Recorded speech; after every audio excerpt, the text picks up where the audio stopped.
Good evening and welcome to Poker Night Live. My name's Mark Prince Charles Banin and alongside me tonight is Johan. How are you, Johan? Not bad, thank you very much. Always Good. nice to be here. Yeah, I nearly called you Johan Horan there, but of course that's an old joke. And I think so, yeah. Yeah. We'll be getting Johan's views throughout the course of the evening, his insightful views from a Scandinavian viewpoint, so that'll be interesting to hear.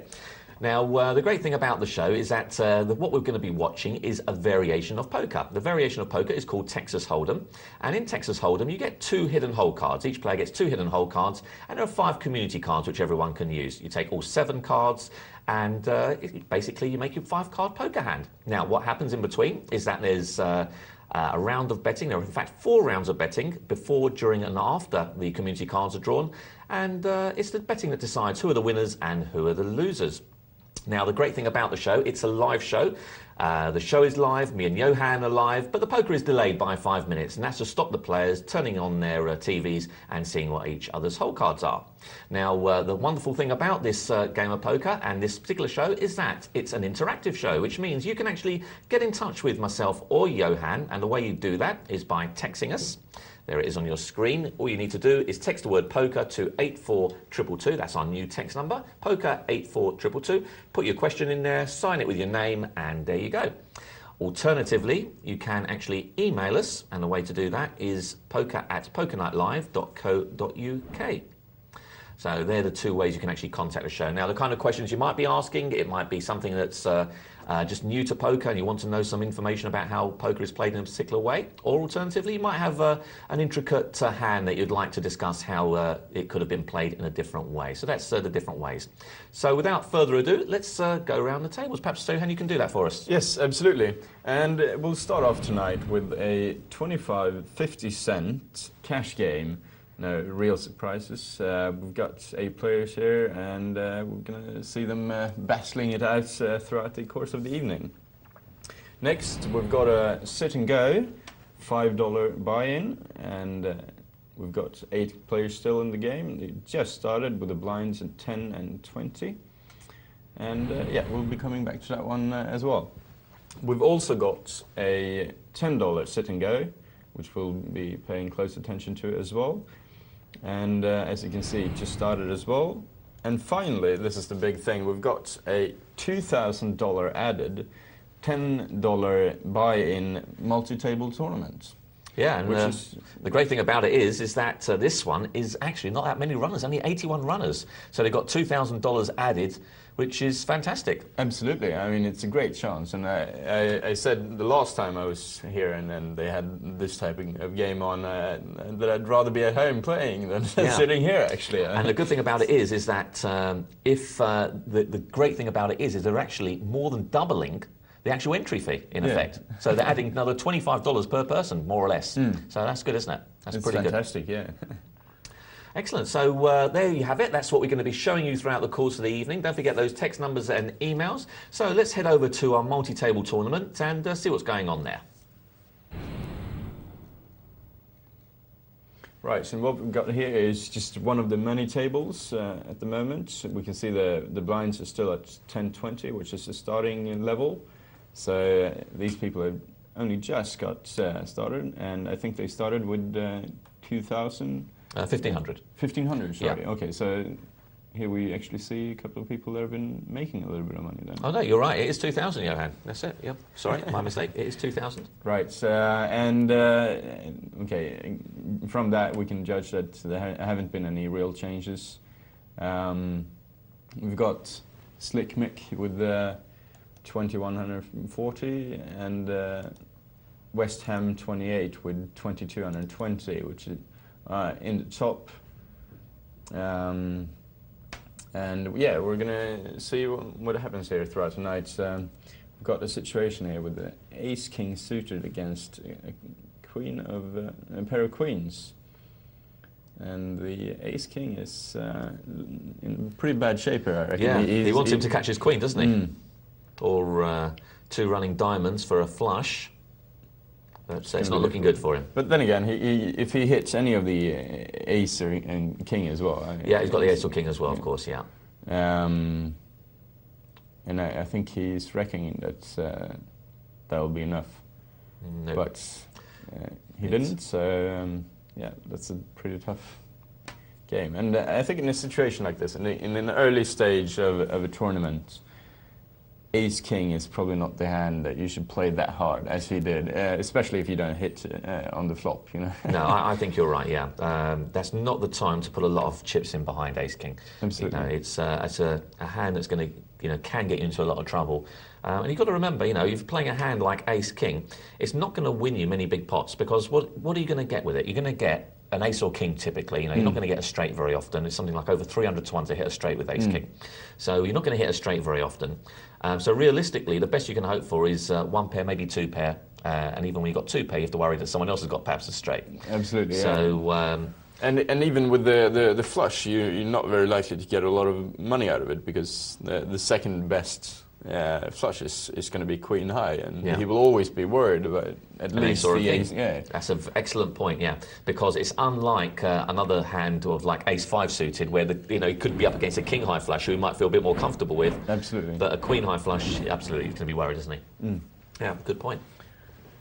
Right, so here we've got ace-jack. What do you reckon you'd do in a situation like this? Beginning of a tournament, ace-jack unsuited? It depends on the table, but typically I won't even be raising with it, I don't think. Not to win 30, I mean, I'll limp in with it. I'm quite happy to limp in. At this stage of the tournament, I'm quite happy to limp in, take a flop. If I catch jack high, then great. If I don't, then, you know, I'm getting away from this hand. Once again, it's like a bad version of ace-king. You know, you're not going to make very much with it. You know, True, what am I hoping to make here? You know, it's going to come jack high, but how comfortable will I be with that anyway, even if it does come jack high? But I gotta say, in his defense, like you're gonna feel a lot better with your jack high if you're up against one player than if you're up against 6 players. Yeah. So that alone might be a reason to raise, just to get some people out of it. You know. Yeah. Yeah. I'm not mad over even playing it in early position. I might even throw it away. To be honest with you, ace jack. I'm not really concerned with even playing it, which is people might find very strange for me, who's generally a sort of a looser player. But in all honesty, I'd much rather play 5-4 suited in that situation than ace jack. Because I know if I'm going to hit a hand, then I'm going to hit a decent hand. It'll be very suspicious. It'll be very hidden as to the kind of hand I've got, and the kind of pot I can make is quite big. You know, I was playing in a live tournament the other day. I played 8-5 suited out of position against a raiser, you know, and I hit, and he gave me all his chips. So you know, this is the kind of thing you do. Whereas I won't do that with ace jack, because you know, no one's going to put a lot of money behind it. Yeah, absolutely. And you know, if an ace comes out on the board, they're usually a bit scared anyway. So. I think in a situation like this, he's on the button here, and I think it's definitely right to bet out a little bit. Yeah, no, that's different. He's on the button. I would raise at this point. I don't want someone to, you know, have queen 7 in this particular example, or you know, or some other nonsense hand, and he happens to hit 2 pairs. So no, in this example, is the right thing to do. He's on the button. He's got the blinds, and he hits pretty good as well. I mean, it's going to be too difficult for rewild 1882. Yeah. To get out of this one. Yeah, well, he alive, shouldn't. I think. Well, he shouldn't even been calling. Should he? He can't get out of it live once that turn came. And I mean, he's probably only suspecting a jack. Well, no, he actually checked. I think that was pretty good of him. Yeah, well, he's going to give him some money here, isn't he? You know, he's just wondering whether he's got the king. So he's put a little feeler bet out. He thinks, well, let's put a little value bet out. I want something extra out of this. I've got 2 pair. Dangerous, though, I think. Dangerous. Because what's he going to do if he gets re-raised? So, but the same token, once again, I did a very similar move with a hand that could have been beaten in that same tournament, actually, funny enough. And, you know, when you hit a hand, you want to get paid on it. So you've got to make a judgment call whether you believe that he's likely to check a king in that situation. And my feeling is that most people won't check in case the other guy checks and now you've got nothing. You know, so I think most people bet out. So... Okay, we'll just see what happens on this hand, and then we'll go over to another table, Johan. Yep. So it's an interesting one. Ace-10 is betting out. Revilo, we know. Ace-Jack that we talked about Yeah, and earlier. I'm surprised that he's folded that. I'm surprised. Because he liked his hand before, when he was calling with Ace-8, but he didn't like it with Ace-Jack. And the board was much kinder to him on that one. You know, he ate Queen 4-4 or something. I was a little bit uncertain what happened pre-flop there, but I mean, it's quite possible that none of them raised, and he was afraid of the other guy hitting the 4 or something like that. Yeah, possibly, I suppose. But he never asked the question, did he? So no, by not betting, he's the guy in any situation. With 7-2 would be, making a bet there. He thinks, okay, well, this guy's weak. I'll bet. He could do it with anything, true, couldn't he? Yeah, true. But for me, that's a pretty good flop for Ace Jack. Queen 4-4. Yeah, there's not too many cards that are beating you, especially a guy in who was under the gun, or he was in early position anyway. No, in fact, he was in mid position, I think. So he's not going to be calling with a force. That's less likely. So you're basically saying, okay, pretend that you've got a queen, take it. Absolutely. So, look here. Let's see what happens to max power, and if Gefarmos can manage to squeeze some money out of this. No, max power folded that one. I think that was pretty wise. Yeah, he missed the flop. There was 2 hearts on board. Even if the Queen of Hearts came, or he might think he's ahead, but he could be making someone else a flush. So he did the right thing. But Gefarmos just continues to get cards here. I mean, he's got the American Airlines now, and he's up against King Queen. And once again, you see, I don't know why. I mean, King Queen. I'm not saying it's the worst things in the world to raise in this situation in the tournament, but what are you trying to? I don't really understand what you're trying to achieve. Well, I suppose you're hoping that someone like Max Power calls you, I suppose, with King 7. But all you're doing is either really boosting the pot for a hand that isn't going to make a great deal. Once again, you're not going to make straights very often. You make it slightly more times than you do. I think it's also about 300 to 1 actually with King Queen, because. You've got one of your sides practically blocked. You've only got on one side. So, I think you've got two but Gefarmos must be thrilled here. I mean, especially now. He likes it now. But even before, I mean, just to see a race before you when you're sitting there with 2 aces is fantastic every time, because you're going to get some money out of that guy. If you're the first to bet out. Look, he's bet out, Johan. Oh, again. He's bet out. Yeah, he thinks that his king might be good. Now, he's thinking, how can I get... he doesn't want to slow play anymore. He could have made it look like he's drawing for a flush, possibly. Or you never know, the guy might have hit his flush, a backdoor flush on him. So he's now scared him off. And that's a shame, isn't it? Yeah, I think in that situation... As someone who's so willing to bet, and obviously willing to bet, I think you should give him another chance to do it on the turn. Absolutely, and just hope that he was sitting there with 2 clubs as well, and actually hit his flush, because then...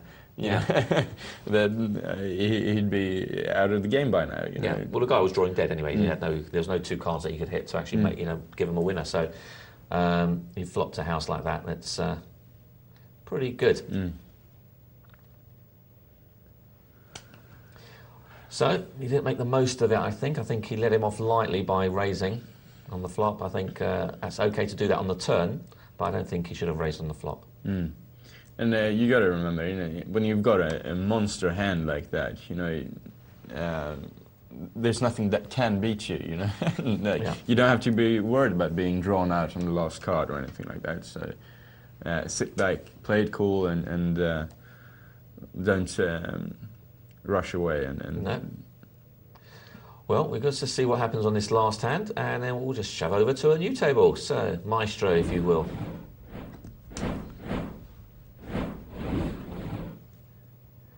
And there we go, another table. This is, you're watching, if you just joined us and you're wondering what all these different tables are, these are all part of the same competition. This is a multi-table tournament. 81 players actually entered. And of course, when you do have 81 players like that, you're going to have 9 tables. 9 tables of 9, is it? 4, 5, 6, 7, 8. In fact, no, you're going to have 11 tables of, I don't know, 7.7 or something. So that's how we're looking at the moment. And so far, I don't think that we have anyone who's particularly away or ahead of the everyone else. We've got, is it 75 players left? Yeah, there are 75 players left, so we've already lost 6 players, and this is the early stages of this tournament. It's only just kicked off a very short time ago. We've got 75 players left, and Big Stack at the moment has got just a tad under 4,000 chips, so he's sitting pretty well at the moment. Yeah, he's got it roughly about twice the money he started with, and yeah, I'd say that's pretty good. and he's actually got something like 200 times a big blind, which is huge, isn't it? That's 200 times a big blind. You can do all sorts, can't you? There, you can try all sorts of hands and creative hands to try and get increase that. So he's in a good situation. And then from the previous multi-table tournaments, is that that seems to be the case more or less throughout the game, that people tend to drop off a lot faster than the blinds raise or rise. So people generally don't really have to worry about that. You know. Yeah, well, this really is. I really do like these tournaments that these people put out, because for one thing, every time I've watched them, there's always been a tremendous amount of play, which gives the guys a chance to play poker. So often you see tournaments where the blinds are so high in comparative to the chip stacks that, you know, it's not really a game of poker. It's about a game of chicken almost, isn't it? It's just who can shove the chips in and who can get lucky the most and that kind of thing. Steal blinds, yeah. Whereas with these guys, they've actually put on a tournament, normally they get only 1,500 chips, Johan, but this now they've put it up to 2,000, so now you're going to have even more play. Which is great for us. It's fantastic, yeah. It's going to be a lot of fun watching throughout tonight. My only concern is that it might not finish until we end the program. But no, I think we'll be okay, because it's only 81 players, so normally it's over 200, isn't there, or something. So I don't think we'll have a problem there. But it's going to be a fun tournament to watch, that's for sure. Now, the way these tournaments work, if you're wondering, is that there are a small blind and a big blind. As you can see, the blinds a moment ago were 10.20. They've just been risen to 15.30. So they go up periodically, and what will happen is that as players lose their chips and get knocked out, then we get a smaller number of players left. When it gets down to, I believe it's 9 or 10 players, that will be where the prize money takes place. And if you're wondering what kind of prizes are on offer today, well, 10th will actually scoop $42.15. All the prizes are in dollars. First prize will actually scoop a whopping 843. Which is very nice. Huge. 84 times your return. That's fantastic, isn't it? Excellent. Excellent stuff, yeah. So I'm just surprised that we haven't got more people on it. Absolutely, yeah. I think that's weird. But it only increases the odds for the people actually playing. You know? Of course, it's so fantastic. I think they're happy about it, you know. They're not complaining. But yeah, I'd like to see any banker who could give us that odds of getting 84 times our money. No, it won't be that often, will it? Well, we're going to take in one more hand before we shove over. Let's have a look what's going to happen here. This will be an interesting one. Queen Jack suited against Mr. Manic. I'm sure he likes this. How is Penelope's going to play it? Going to call, or are you going to raise? This is I really hate the small blind situation. I think it's difficult to play. Oh, look at that! What a flop for Mr. Manic. He likes that, doesn't he? Yeah, but I think no, Penelope is. Well, I don't mind that bet. I think that's a value. Most times that will work by Penelope's. But it's not going to work now, of course. But Mr. Manic has. But I still think that those two aces might just make Penelope's walk off with a little bit of money left. Yeah. Yeah. I think he realised that. He tried it and it didn't work. You know, at the end of the day, you can't. I don't think there was anything too wrongly done in the betting there. He had a go to try and scoop the pot, hoping that the guy was on some kind of draw, or and he just couldn't get him off it. Well, of course he wasn't going to go off it. He flopped a set, flopped trips. So onto our other table, same competition still, and we can see.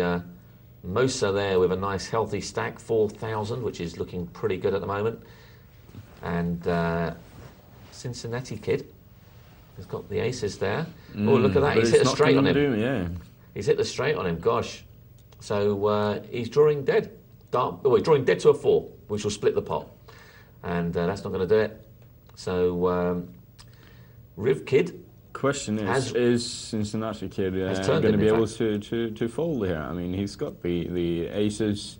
He's not going to fold, is he? No, I don't think so. It's a case of whether he's going to stick the rest of his money in or just limit it to 420. Yeah, he's limited it to 420. Yeah, well, Riv Kid done him there. That's going to send Cincinnati Kid into a bit of a spin. Let's see how he reacts. He's still got well over 10 times the big blinds. There's no panic stations yet, is it? No, but still, I mean, it's going to take a while for him to get back up to par with the other players. So you've got to take that into account as well, not only the size of the blinds. Yeah, absolutely. Very important point. It's not just a case of the blinds. It is a case of you are competing against other people who have got a big lead on you. So, since the Riv Kid has decided to have a look with the Queen 5. And Cincinnati Kid says, OK, I'll take a look. That's good for me. How's he going to do it? I think this is a situation where he would go all in, Yeah, that's the right play, I think. Yeah, I mean, he has to, because his kicker isn't that... It's too poor. Yeah. Yeah, absolutely. And even with an ace, he's in an early position. I'd like to bet out pretty hard, just try to get people out and be happy with what I got. Yeah, the only thing I would say in that situation is that the only people that are going to call him is someone who's got an up and down straight draw. So someone there was a Jack 3-4 on there. The only person that's going to call him is really someone who's got 5-6 or a better Jack. So that's the only problem. And there's not going to be too many out there who's got 5-6. That's the only issue with that. So I might have been tempted to make the bet a bit smaller, try and get someone in with a sort of a worse hand than those, but. Not to be. Yeah, but then again, I don't think he wanted to be called at all, and I think he was more quite concerned. Happy to 120, wasn't he? Yeah, and I think he was more concerned with that his stack might not be big enough to scare off some of the draws, Yeah, no, that's a good point. Well, this is a strong play by Wabbits. He's got an overpair to the board, and he's let Genters know that he's got a strong hand. Now, Genters is wondering whether he's got ace-8, or he's got a pair of 8s or a pair of 9s. In fact, he has got a pair of 9s. So that was good play by Wabbits. I think he'd done the right thing, and good lay down by Genters. Had a couple of overcards, but the one thing you don't want to call in that situation, Johan, is with ace-king, because if Wabbits is sitting there with ace-8, he's now got one of his aces nullified. So if he hits an ace, he's going to be in serious trouble, because the guy's got 2 pair and he's got top pair. Yeah, absolutely. Yeah. And not to mention that basically what it does is that it limits his cards from 6 out to 3 out, which is...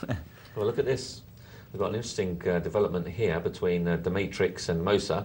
Mosa's got top pair. Demetrix has an up and down straight draw.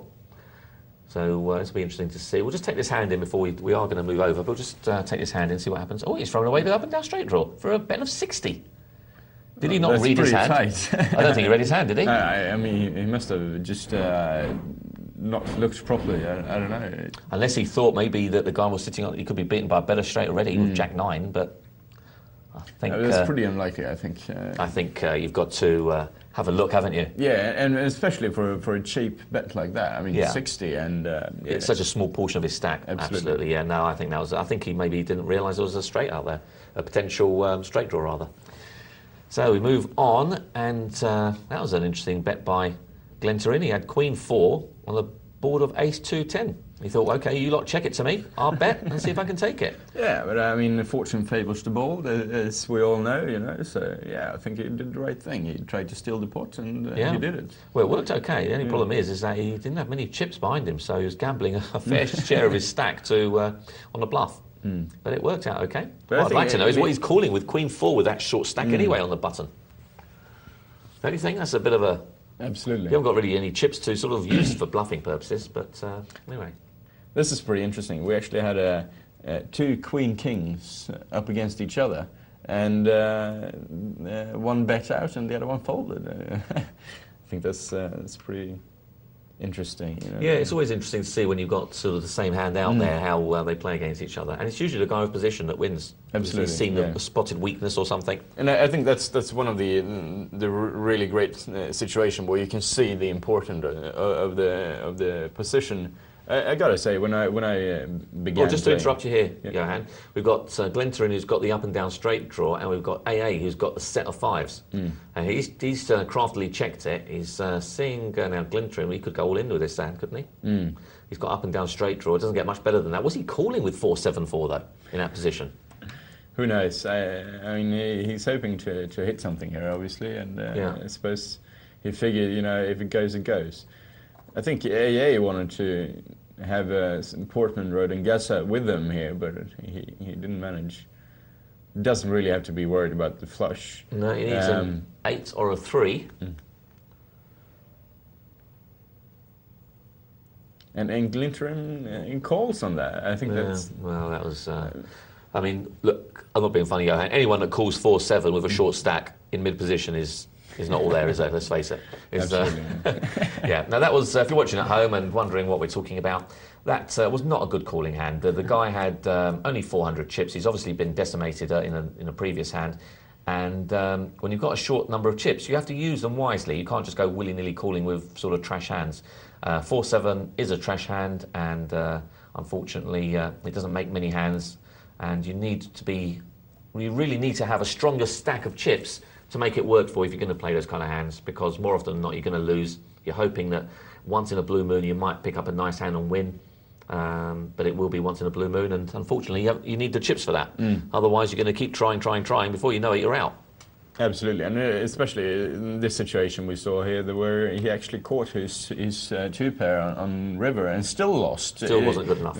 And you're always very good with stats. What's the odds of hitting your two-pair with? With second pair, I think hitting your second pair is probably something like one card to come. I think is about 6.5 to 1. Yeah, and what about pre-flop? What's your odds of getting... Of hitting two pair? Well, flopping two pair is 49 to 1. Yeah. So that's pretty bad odds, really. Yeah. I mean... The problem with a hand like that is that it can easily get counterfeited. You know, so the flop comes 8-7-4, for argument's sake. You know, so you've hit your two pair, and the next card is an 8. You know, so that's your two pair gone. Or, you know, so those kind of hands are easily counterfeited. You know, they're not, so they don't hold up very well. Absolutely, yeah. And I think everyone knows me as a pretty tight player, and I wouldn't dream of playing a 4-7 offsuit. And even if it was on big blind, I'd probably fold it just that I wouldn't get into the situation where I had to, where I actually hit anything. You know, like just get it, throw it away, and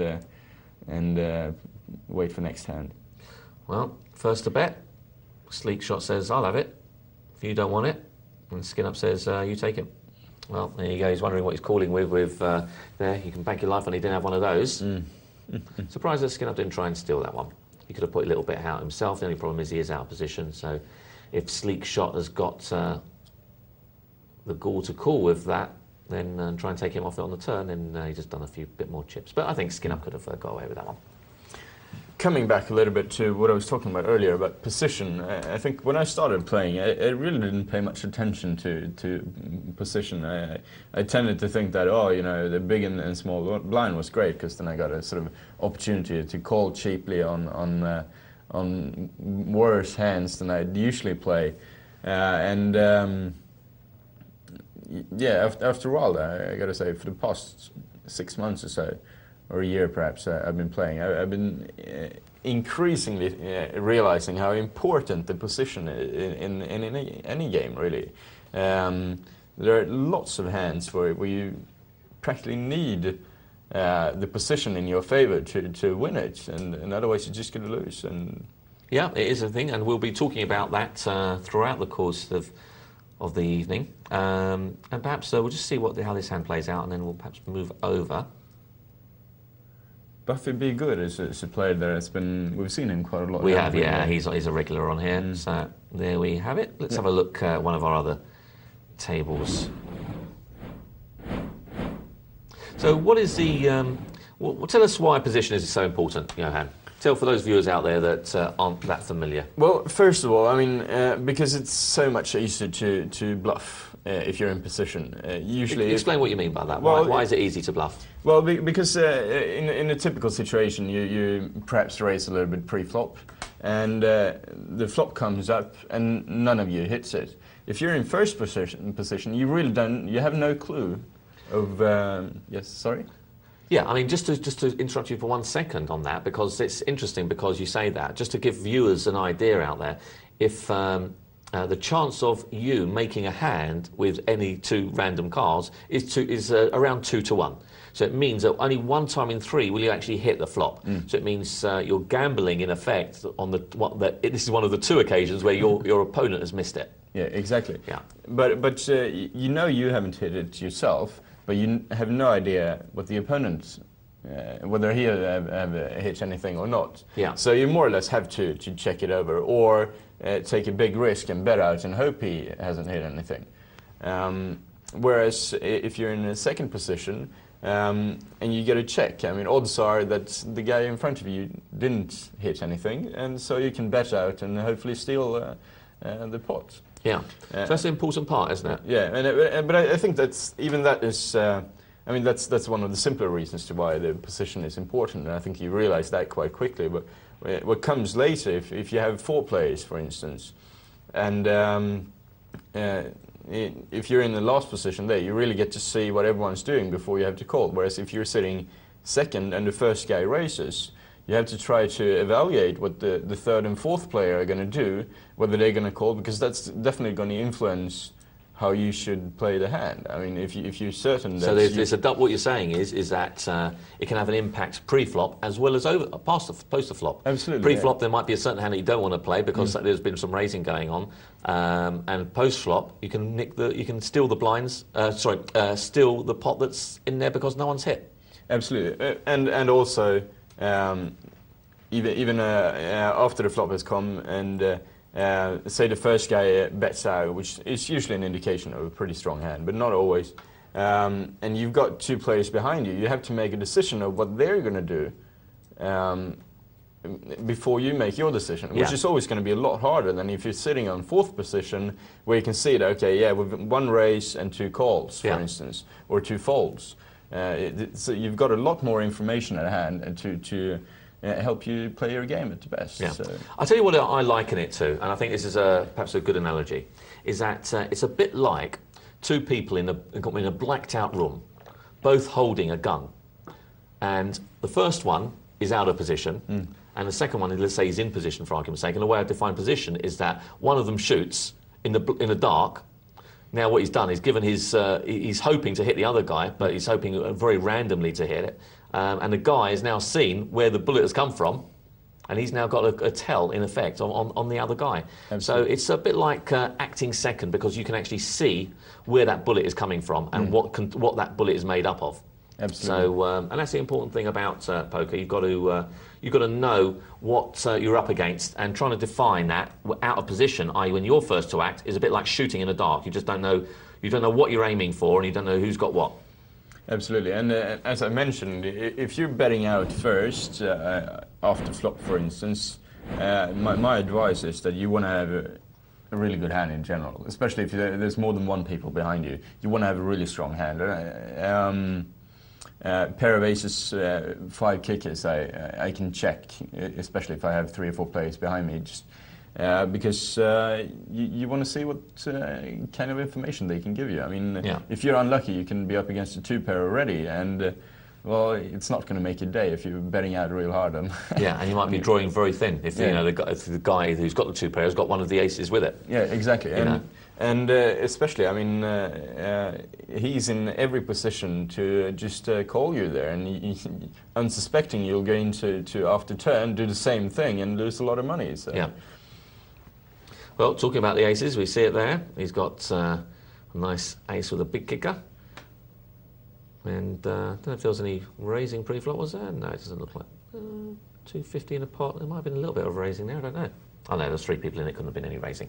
So, he takes it. Queen 10. Oh, Queen 10 suited, doesn't want to play. That's a shame. I think it was actually leading. But of course, he didn't know that. I mean, this is a typical example of it. He was in an early position just after the big. Well, look line. at that. He's got ace jack this time. He likes to play that. Yeah, but I think that's a better hand than the Queen 10, though. I gotta say, just because he's got the ace at the top. I'm quite partial to a Queen 10 myself. Yeah.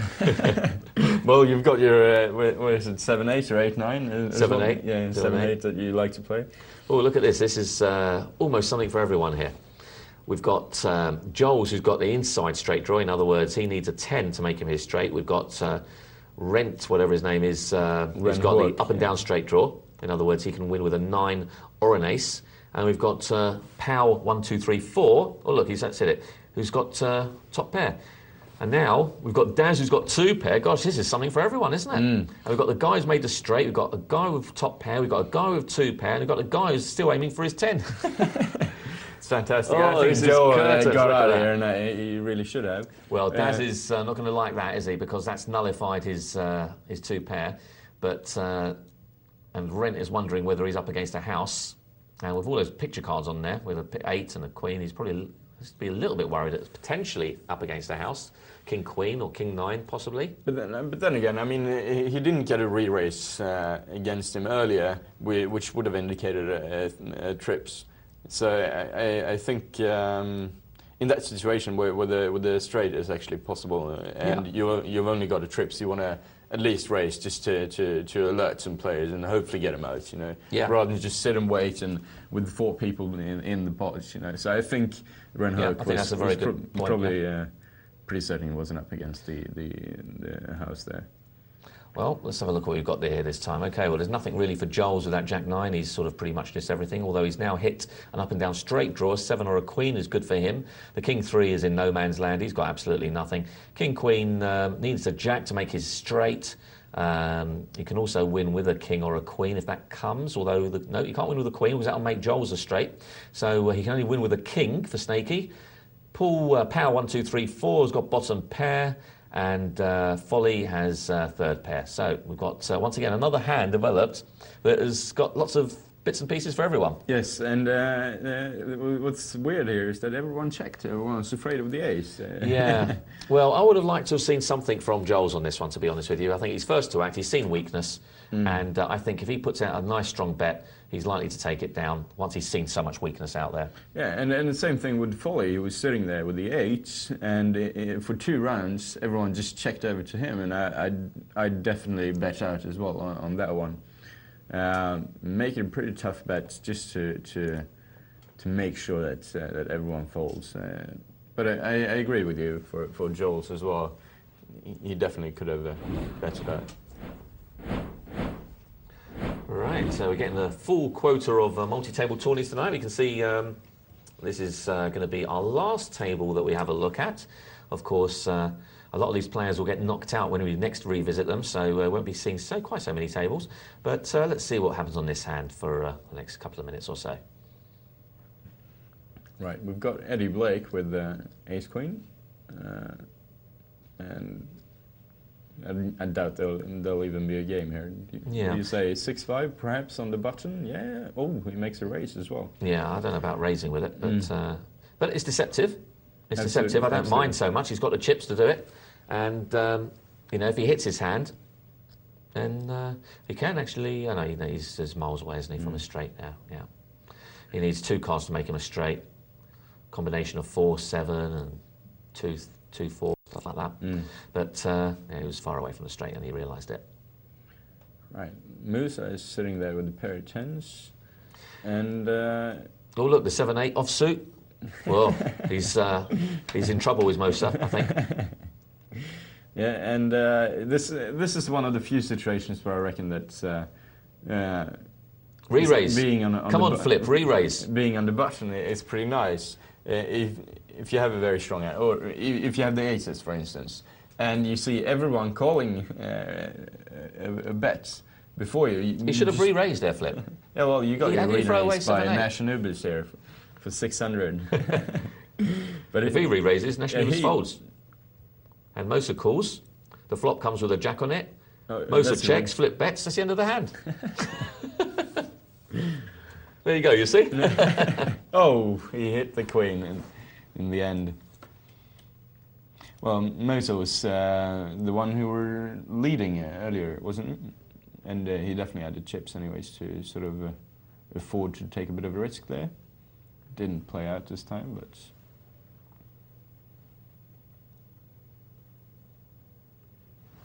Anyways, I think that flip 2K was pretty wise to get out of that one. He realized that his 7-8 unsuited wasn't that competitive in the end. Eddie gets the blinds.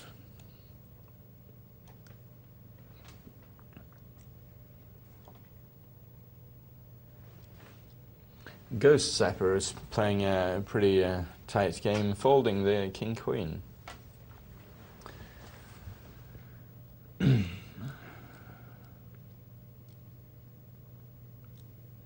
So who do you reckon take this? Oh, sorry, yeah, no, he hit his 9s.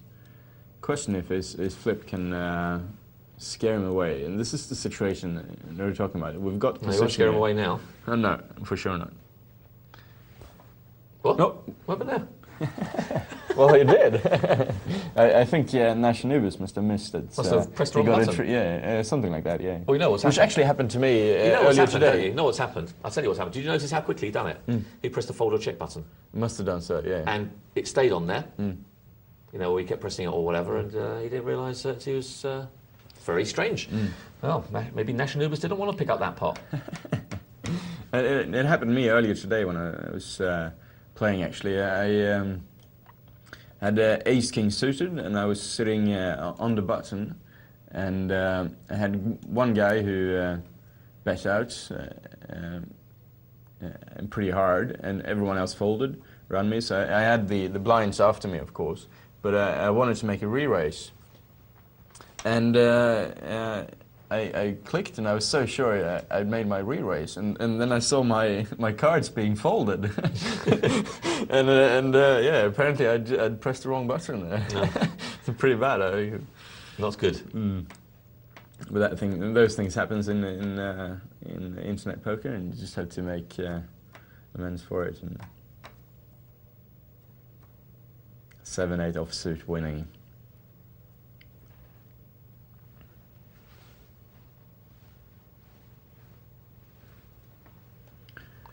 So we've got interesting couple of hands here. Pair of sevens, king jack. Let's see how these boys want to play these hands. I think Mosa might be interested in playing his ace-9 as well. I mean, he's played a couple of... I'm not sure I would be too keen on it, but... I think he thinks it's worth worth a call, at least. I don't mind a bet. I don't know about a call. I don't think I'd like a call. I think I'd like to raise if I'm going to play it. I don't really want to limp in with it. The simple reason that I don't know what kind of rubbish is behind me. Unless I want to start asking some questions, and there you go. Flip is asking a question. You know, because the problem is if he just calls, Flip might decide to raise with a6. Whereas if he's bet, he won't raise with a6. He might even, just possibly just call. And Mosa's got his answer. Well, I don't like that call, to be honest. I mean, he's got away with it on this occasion, but once he's re-raised, I think he's got to get it thrown away. And he's out of position. He's got ace-9. He hasn't got many chips to back it up. That's the problem. You know, that's a fair chunk of his change. Especially against Flip, yeah. But I think against another player with less chips, Manx Dave, for instance, I think he definitely could have... Well, look at Mosa. He's walking a dog, letting him do a bit of walking, and he says, yeah, I'll take you for a little walk. You keep betting away, I'll keep calling. Nash Anubis hits the American Airlines. Always nice to see. I get it far too. We might fold it. Sorry? We might fold. We fold trips. Oh, before. yeah. If you fold trips, why don't we fold aces? I mean, at the end of the day, a pair is a pretty weak hand, even if it's the aces. It is. It's only a pair. That's right. Well, goes Zappa. He's thinking, shall I put a 50 more into this? Yeah, I'll have a look. You never know. I might get lucky. Well, he's a bit nearer to his luck. He can do with a 5. A 5 will make him a pretty mean hand. Give him a straight. An 8 would be even better, probably. Yeah? An 8 would be pretty good for Flip, yeah. Oh, yeah, sorry, you were talking about Ghost Zapper. Yeah, a 5 would be good for Ghost Zapper. A 5 wouldn't be any good to Flip, I don't think, would it? No. He would need an 8. Well, he decided if you're going to draw, you draw to that. 400 it's going to cost you, boy. And he said, no, thank you, it's too expensive to hit my 10-to-1 shot. And he was right. That's really the type of situation you want to avoid with the aces, isn't it? When you get two people that calls you with low cards and a low flop like that, with lots of possibilities. So in this case, there weren't too many possibilities. But look, so sevens again. Against 5s. Yeah. Let's see what happens here. This is interesting because Flip has been pretty aggressive with this pair. Yeah, so. You might get Nash. I was going to say Nash. I would have fancied to call that. I think I will take a gamble with that. 9-10 suited against 2 people. One of them's already called. And look, he would have hit his straight draw. And he will get a check. Nash Anubis could bet with his flush draw. Sorry, not straight draw, flush draw. And that'll be the end of it. And he would, to boot, he also would have had an up and down straight draw as well. So perfect flop really for a 9-10 suited. But again, I mean, that's position is really important there. If he's first out, he folded immediately. But he had good implied odds, you see, because there was two people in the pot, and that's really what you want with 9-10. You want two people. And there's a good chance he might even have position. So, absolutely. Well, I think a little missed opportunity there for Nash, although he did miss another opportunity with his nines earlier, which is a strange play. And I think he'll be really sad about that one, really, in the long run. He won't be too pleased, I don't think. That's the one he's going to remember. Okay. Well, we've got a couple of emails, Johan. Are you ready? Absolutely. Got your email head on? Hit me. Okay. Well, I won't do that, but let's have a look. Right, we've got an email from Mark Smith, and I think he was referring to you, actually, in this one, because he said, "Hi, Nick." Who's that? Are you Nick? No, not really, no. I've never gone by that name. Yeah. Sorry, can't answer your email. I don't know who Nick is. Anyway, hi Nick, could you please give me a bit of advice? I play at the local casino in a tournament, and although I've only been playing for 3 months, I've seemed to pick it up quite quickly. However, I managed to get into a good position after the rebuys, when I've got 7,000 or 8,000 chips, and the chips just seem to get eaten away because I'm waiting for a premium hand. Should I be playing hands like King 8, King 3? The same, and the same with queens and jacks, instead of waiting for pictures like ace, king, ace 10. I'll be very grateful for your advice. Love the show, guys. Well, when you're a tight player, that's what's going to happen. You know, you'll find yourself in a lot of situations where you get close, very close, but not just there. Why? Because you're waiting for a premium hand, and subsequently that's what happens. And a lot of tight players do well in the early part because they're waiting. Everyone else around them is, you know, throwing their chips away like mad because it's rebuy period. So they go crazy. The tight players scoop up all the pots, say thank you very much, thank you very much. They scoop them all up. And then, of course, what happens after that is they wait for their hands. Obviously, the hands, in a lot of cases, won't come. And then they sort of sit there scratching their heads, wondering what should I do to get chips. I think the problem is really what you've got to do is you've got to start playing looser. Yes, I do agree. I don't think King 8, King 3 is the hand to do it with, but I think you should do it with hands like Jack 10, perhaps 8, 9, 9, 10, these kind of hands, and maybe suited aces. They're the sort of hands I'll be looking at, but do it in one very important thing, which is position. Yes, absolutely. Got to do it in position, haven't you? But I've got another suggestion. If you find it difficult to play with these hands in a tournament, why not skip the tournament and sit at the cash games instead, where you can actually just play your tight game and walk away with your 7,000 or 8,000 instead. Yeah. I mean, I think that's really good. Very good advice. Yeah. And a lot of players do this. They tend to sort of watch for people who get out early in the tournaments, a little bit frustrated that they lost so early, and sit down and have a cash game because they don't want to go home. And they have a couple of sharks sitting waiting for them and just picking up even more money. You know? Very good idea. Very good idea.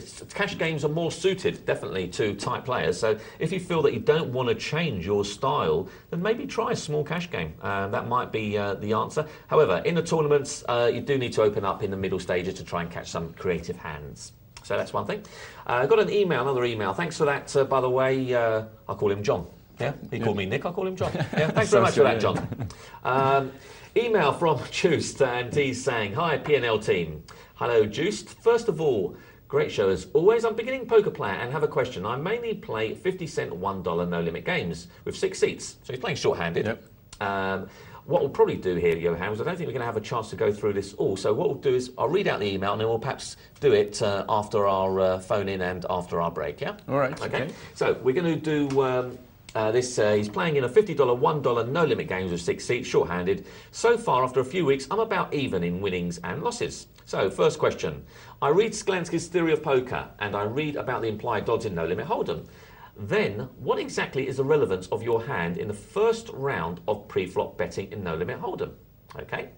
Do I have to have rigid starting hand requirements? I mean, the more hidden your hand, is it better for implied odds?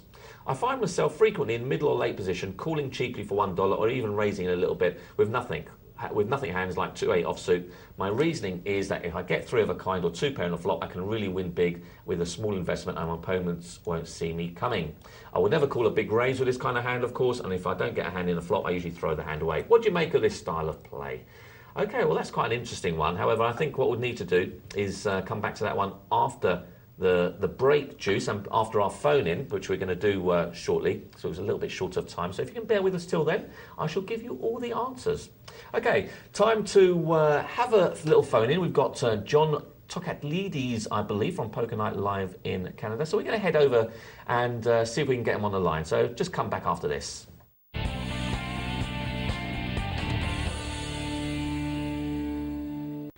And we've got John Tokatlides, I believe, from none other than Poker Night Live Canada. Are you with us, John? Hello. Hi, how are you? Yeah, not bad. How are you? I'm doing quite well, thank you. Good. We've got Johan in the studio with us. I think last time I spoke to you, I had Johan here with me again. Yes, you're a regular dynamic duo. Yeah. I'm Batman though. He's definitely Robin. I've got to be Batman, haven't I? Of course, you have everything that Batman has, I would say. and more, let me tell you. So, John, last time we were talking about your show and the kind of things that you do at Poker Night Live. What kind of games are you featuring there? Well, we tend to stick with a sit and go in the first hour, and then after the sit and go, we move on to a no-limit game, usually somewhere in the range of a 25-cent, 50-cent, or a $2, $4 no-limit. Really has to do with availability, what games are available. We've sort of messed around with the formula a little bit in the early going just to sort of see what works, and we were trying limit and no limit and sit and goes. But I tend to think that starting out with a sit and go gives an opportunity for the audience to really follow certain players and watch and see what it takes to actually come out on top in one of these tournaments. Right, and what kind of level are we talking about on the sit and goes? What sort of value? Well, I think it varies depending on availability. Some of them are, $50 buy-in sit and goes. Some of them are $2 to $5 buy-in sit and goes. And I think it can cater to sort of the different sort of viewers that we have. And there's often different styles of play depending on, how much they're buying in for. But I think that looking at the different sorts of tables, you can really see that if you stick with the same formula, regardless of what the buy-in is, in terms of your playing style, it will work either way. Right, okay. Now, one of the things that we've got on Poker Night Live here in the UK, John, is we have every day we do a Beat the Presenter tournament where one of the presenters actually sits in a sit and go and takes on the guys, and then we feature it and analyse it around sort of the second half of the show. Do you have anything like that over there? We don't yet, but we have been talking about it. I have been anxious to jump onto one of the tables and play against some of the other players, but we haven't really made an effort to do that yet, just because of time schedules and that sort of thing. But I think that's a great idea, and I think it's. I'm actually curious, how do the presenters typically do in those tournaments? Well, it depends. I think I'm probably bottom of the pile. I've played 4 times and I've come 8th twice and 6th twice. Oh my! That's not very good, and yet in my live play I've got a probably almost unbeatable record in terms of my live game sit and goes, but it doesn't seem to work out here on air so far, so I have to persevere. But by the same token, we've got Cass, who's one of the other presenters, and he's I think last time he's got 4 wins out of 4, and the 5th one was he got 4 out of 5, and the 5th one he came 2nd. Or something like that, anyway. 3 out of 4 or 4 out of 5, something like that. Well, I find it a similar problem in that when I play in live sit and goes, like a live game, brick and mortar casino, and I'm sitting at a table, I do quite well. And I think part of the reason is it is a little easier to read your opponents and keep track of their betting patterns. Often you'll know your opponents. When you sit on a sit and go online, often it is a greater effort involved to really pay attention to the patterns of your opponents and see how they're playing. And you may just be, someone who really grabs onto the certain styles of play of each of the opponents. And it's a little harder to do it online, or it could just be a little bit of bad luck in those first few. You know what, John? I think that's a great excuse. I think I'm going to use that one. Yeah, I think I'm going to use that one. Hopefully, not so many of the viewers will use that, but I'm going to use that. Yeah, thanks for letting me. If you come up with any other excuses I can use, then just mail them to me. Otherwise, everyone will be aware of them. But yeah, that's a pretty good one. Well, I try to figure it out myself because I jump online and I play in a number of sit and goes and qualifying tournaments, and I'll go through a streak where I'll stick to my game and it will work. Right, John, I'm going to have to interrupt you there because we've just run out of time. So hopefully we'll catch you in an hour or so. So don't go too far away. And that was John Kotokakis.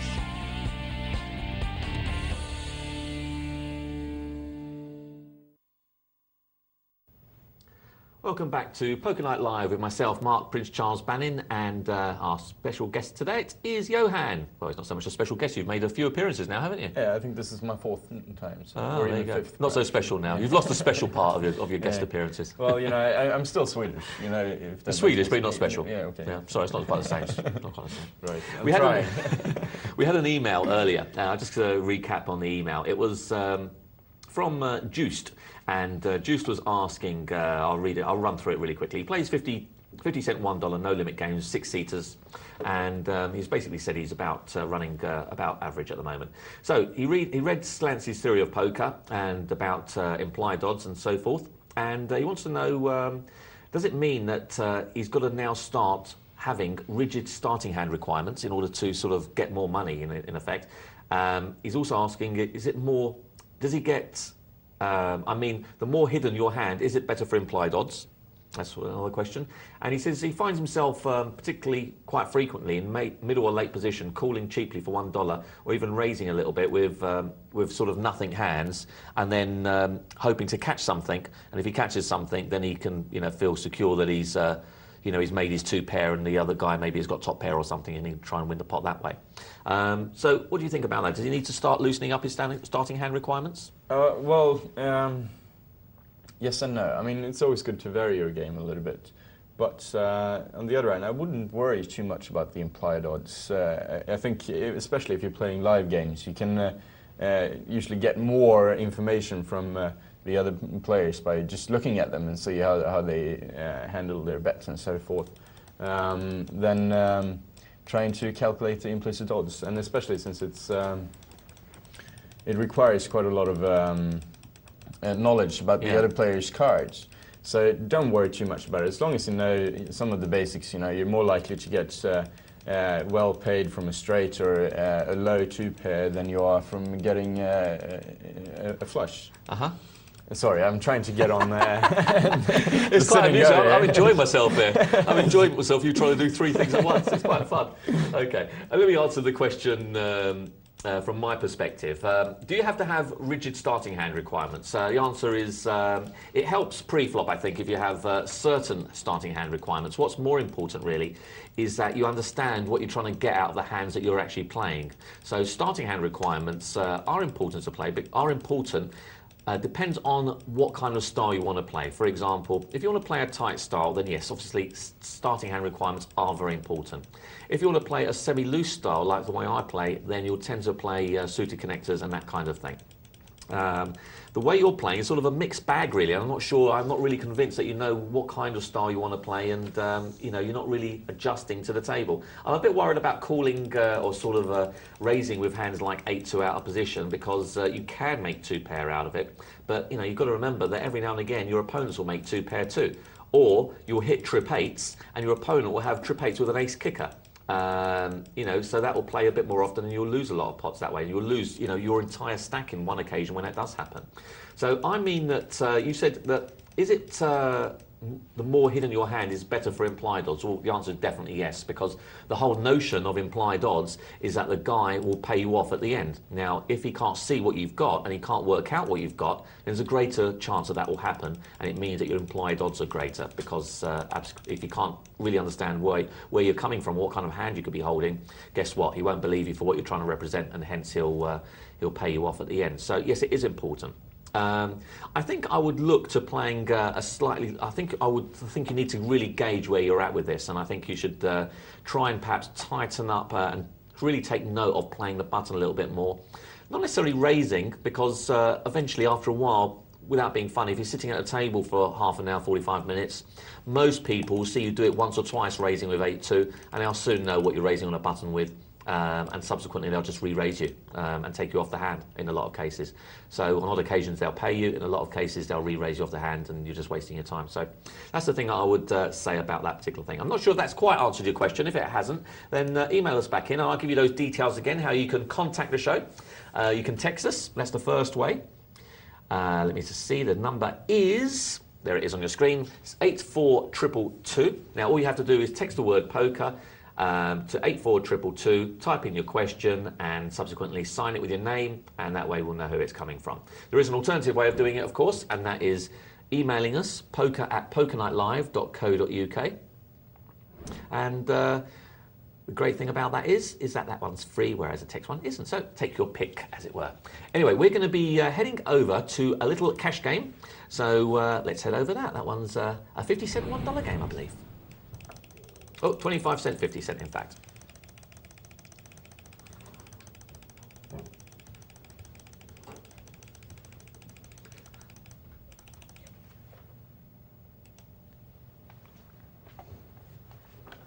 Okay, so let's see. Well, there we are, talking about 8-2.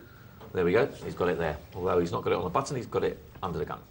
Right. And I wanted, sorry, cutting in here. Yeah. I want to tell you, I'm playing Beat the Presenter now on a table called Coco. And I'm playing under the name Clarkson. So we've already Is that Jeremy? Like Jeremy, the driver? Absolutely, yeah. Top Gear. Yeah. So anyways, I'll be playing here and doing my best. It's a sit and go, $5. And we'll have a look at it later. Excellent, yeah. Okay, well, you go and do that, and I'll commentate. You just enjoy yourself there, Johan. Oh, well, thank you very much. You just have fun. Just lean back a little bit here. Yeah. So we're watching a 25 cent, 50 cent cash game for new viewers wondering what this is. This is a cash game. What the people are sitting there are with real dollars in front of them. They can only win what they've got in front of them, or the equivalent of. So maximum bind for this is $50. So the maximum someone can sit down is $50, and the lowest someone can sit down is $5. So or anywhere in between, of course. We can sit down and get up as they please. If they do happen to lose all of their money, then they can rebuy back in for anything up to $50. So far, it means that we've got someone like Shaky Shark, who would have started on a maximum $50, might have even been less, but certainly no more, and he's now up to $106, which means that for his session, he's actually up $56.35. Nick N1 at the top there, he's also doing pretty well. He's up $46, so he's looking pretty healthy. So this might be an idea to focus in those two guys who are doing pretty well at the moment and see their kind of style. But we'll be giving you commentary and analysis of what everyone is doing here and how they could have perhaps played hands differently. And if you've got any questions about it, you know the text number, 84222. Text the word poker and your question, followed by your name, or poker@pokernightlive.co.uk is the email address. So 2 pair there for Kravin, which is a pretty nice hand, although Shaky did have a straight draw at that point. 6, 7, 8, 9 would have got him the straight. However, he did need a 5, he did need a 10, it didn't come. So 2 pair is going to win this one. Well, he's put a little bet out there, so you can glean a little bit out of Shaky. He probably can, although that might be a bit too much. You see 9, so he's about half the pot. He's wondering what he could be betting half the pot with. Has he got a better ace than me? Well, he's made a good lay down there, I think. He must have thought he was beaten, and he was right. Well, there you go. Good lay down by Sharky. I call him Sharky. It's easier than call him Shaky Shark. Very good lay down there. I'm a little bit confused, though, why people will call with an ace-7 when they've hit their ace and then fold it.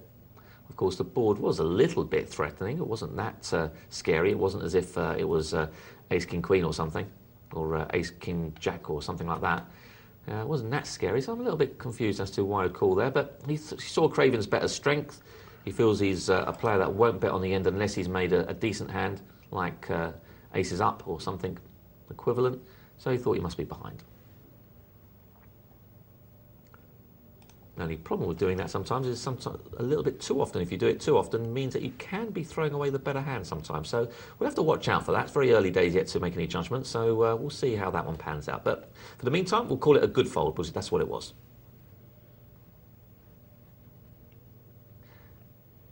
So yeah, we've got some interesting hands here. Ace-King suited versus King-Queen suited. And that ace is just a lot better than a king, isn't it? yeah, it looks a lot prettier when it's that ace on there.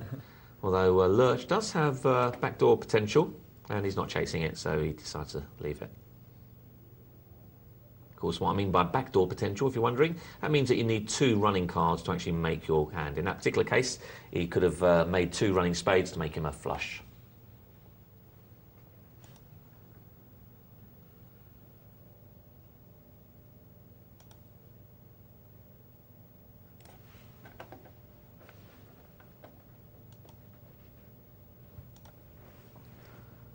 So we've got, well, Lurch wants to have a little look with his King 10. I don't like that, I must tell you. I don't like limping in with King 10.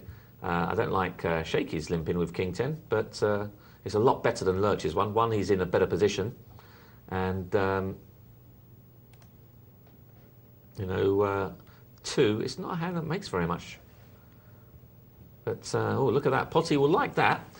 He's made his straight, flopped the straight, in fact. 118 to 1 to hit a straight like that, but he won't be overly enthused about it because of the fact that there's 3 diamonds on there. Now, what I suspect that Potty is doing here is that he's calling to see the turn, make sure there's no diamond on there, then he'll put a big raise in. Well, and this is what I believe he'll do. Let's have a look. He's made it 350. Now, I'd like to see Potty raising here. No, he's just calling. I think he's played this too passively for my liking. I would have liked to have seen him bet out there, be the aggressor. Then again, I mean... he's got to find out whether his straight is any good. Yeah. And, you know, if he's just calling, then he's not really finding out. He might lose less, but he'll win even less. You can't always assume that you're up against a flush when it's, you know, that situation. You have to assume that your straight is pretty good, but he was letting in the 4th diamond there, who could have been betting with the ace of diamonds, king of diamonds, or something like that. And, or he might have even just let him in with a 2 of diamonds. And then he looks back at that hand and think, why did I lose against a 2 high flush? No, you're absolutely right, and I think at least a minimum raise is probably appropriate there, because if you have if you're up against a flush, particularly a weak one, you're probably going to get re-raised straight away, and in that case you can just fold it and be glad that you didn't pay more on after the turn or after the river. Yeah, no, that's totally right, and I think the interesting thing about that particular hand was that. He had a few options there, didn't he? He could have bet on the flop if he wanted, or raised on the flop. But I thought he took the slightly better of 2 options, and that is wait for the turn, and then put in a raise. But he didn't. He actually just called. And I would have liked to have seen I don't mind a wait for the turn, and then re-raise on the turn if the diamond doesn't appear, or even re-raise and see where he stands. But he didn't do that. So, but he still won. Just you've got to realise that poker is a game where you lose the least, try and lose the least, and try and win the most. And it's okay playing the way Potty did. That will ensure that he loses the least, or potentially has got a good chance of him losing the least. However, it also means that he'll win the least. He won't maximise his hands, and in poker you definitely need to do that. Well, 9944. Cincinnati kid is a little worried, perhaps. That I don't mind so much. I think that was a little bit more scary than the one we saw earlier with the flushing one. Wasn't that much scary though. 9944. Not too much chance that the guy's got it. But you need to ask the question in order to find out, I think. You need to value bet these things. Value betting does 2 things. It means that you'll get paid for the winning hand.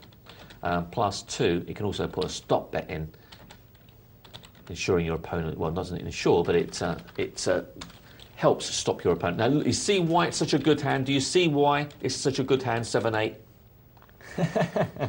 Oh well, you know. How many times do I have to tell you? 7-8 is a premium hand.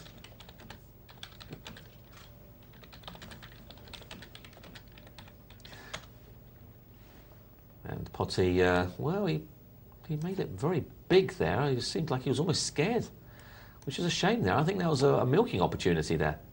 But, well, got a little bit nervous. Bet almost a pot-sized bet with his 7 and scared everyone off in the process. I think he was hoping that someone had an ace there in their hand, but they didn't. So it was unfortunate by that same token that no one had an ace. They would have paid him off.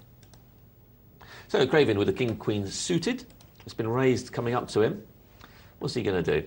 Now, he's not following James Brown's advice, James Browning's, which is king-queen is great in an unraised pot, not so good in a raised pot. Oh, let's see. He's got a pretty good hand at the moment. He's actually, whilst he might be at this very moment losing, he's actually favourite to win this hand against a pair of eights. 2 overcards plus the flush draw is a slight favourite against a pair of eights. Now the eights won't like that. That's the sort of cards that Craven could be holding. Now let's see how. Now he's given weakness to Craven, and he didn't bet it. And I think Craven's missed a great opportunity there. He's seen Nick 1 being weak. That's a great opportunity to bet his flush draw, because with 1 card to come, you're a big dog against hitting your flush. You're no longer the favourite in that hand once one of the cards has not helped you and it's gone. So now that you're a big dog, that's the time you want to bet out your bad draw. That's the time where you want to try and win it without hitting the card, because let's face it, most of the time you won't hit it. But didn't quite pick up on that, and he lets Nick win with his pair of eights. And I say let Nick win because I think that's really what happened in that case. But you never know. Nick might have called him. He might have felt that his eights were still good.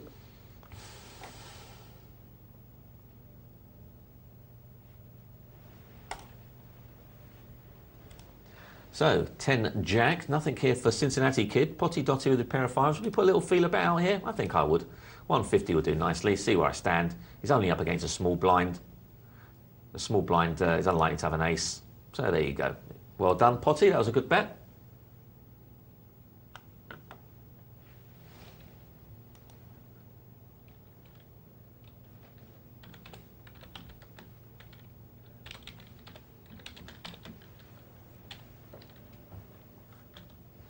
Okay, I think we're going to take just one more hand. See how this one plays out.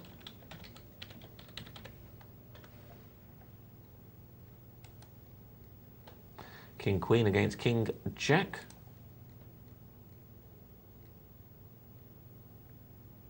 Well, problem with King 10, there you go. Well, it's not a problem now, is it? But Shaky does have some outs. A queen will do for him, or an ace, or a 9. So, oh, that's nullified it, and he's actually won it now anyway, or a jack, in fact. So, kings and jacks with a queen takes it. And I think Shaky deserved that one. Excellent stuff. Well, there you are. We've seen a nice variation of play. We saw some multi-table tournaments earlier. We also saw some cash games just a moment ago. So, we've been getting our poker night live worth tonight. How's it going with you, Johan?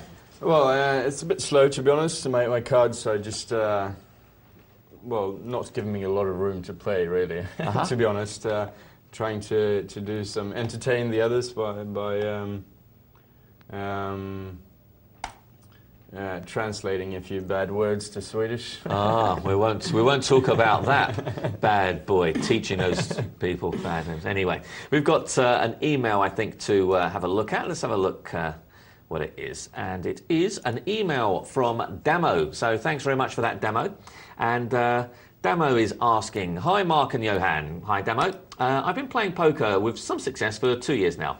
I started off playing tight aggressive, but then became bored. It's just a problem. When you do play tight aggressive, it is a boring form to play. And whilst it can be, in a lot of cases, the right way to play, you've got to overcome the boredom factor, which is a big problem. So, yeah, very well put. I also noticed the best of the best players in the world play loose. So why not try and join them? Okay.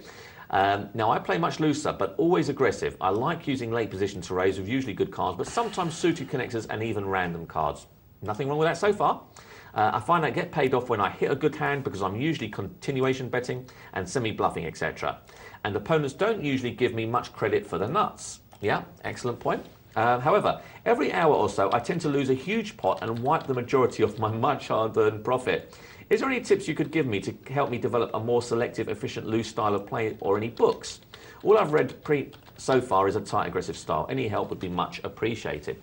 Well, one thing I will say is that I think you've actually answered more or less your own question. The only tip I can really give you is this. The one thing you've done is that you've isolated the problem area. And the problem area is that you do lots of things well, but then one hand, it will just wipe it'll wipe all your profit off. Now, what that means is this. It means, and it suggests to me, that you play a very similar style to the way I play. And the way I tend to play and stop that problem is as follows. Is that if you've got a semi-loose sort of style, which it seems like you have, then but still aggressive, then what I would suggest is this. First of all, notice what you're getting. In other words, when you're winning pots, you're actually winning by actually playing probably lots of small pots. In other words, you're bluffing by making small little bets at a pot that no one's got any part of, and you're taking it down with the worst hand, or potentially worst hand. So that's a lot of ways that you seem. Then every now and again, your hand will make something. And of course, it might be something like 9-10 for argument's sake, where you flop 2 pair and the guy's hit a straight. So that's the thing I would watch out for, is that always remember that your best style of playing is by actually ironing out little small pots rather than putting your chips in with one big pot. And that's the advice I'd say. Look out and watch out for the big pots developing.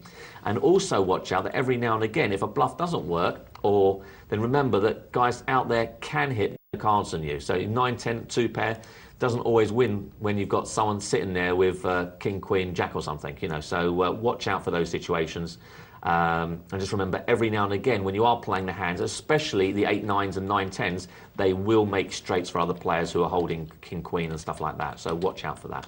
That's really the only advice I'd give you. I hope that helps a little bit.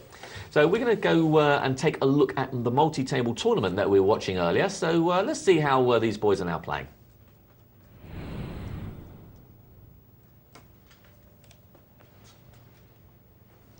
Okay, so we can see the blinds have changed to 100, 200. Still a lot of play for a lot of these players. Oh, they're really quite fortunate. I must admit, I'm sort of envious watching this game because there is so much play.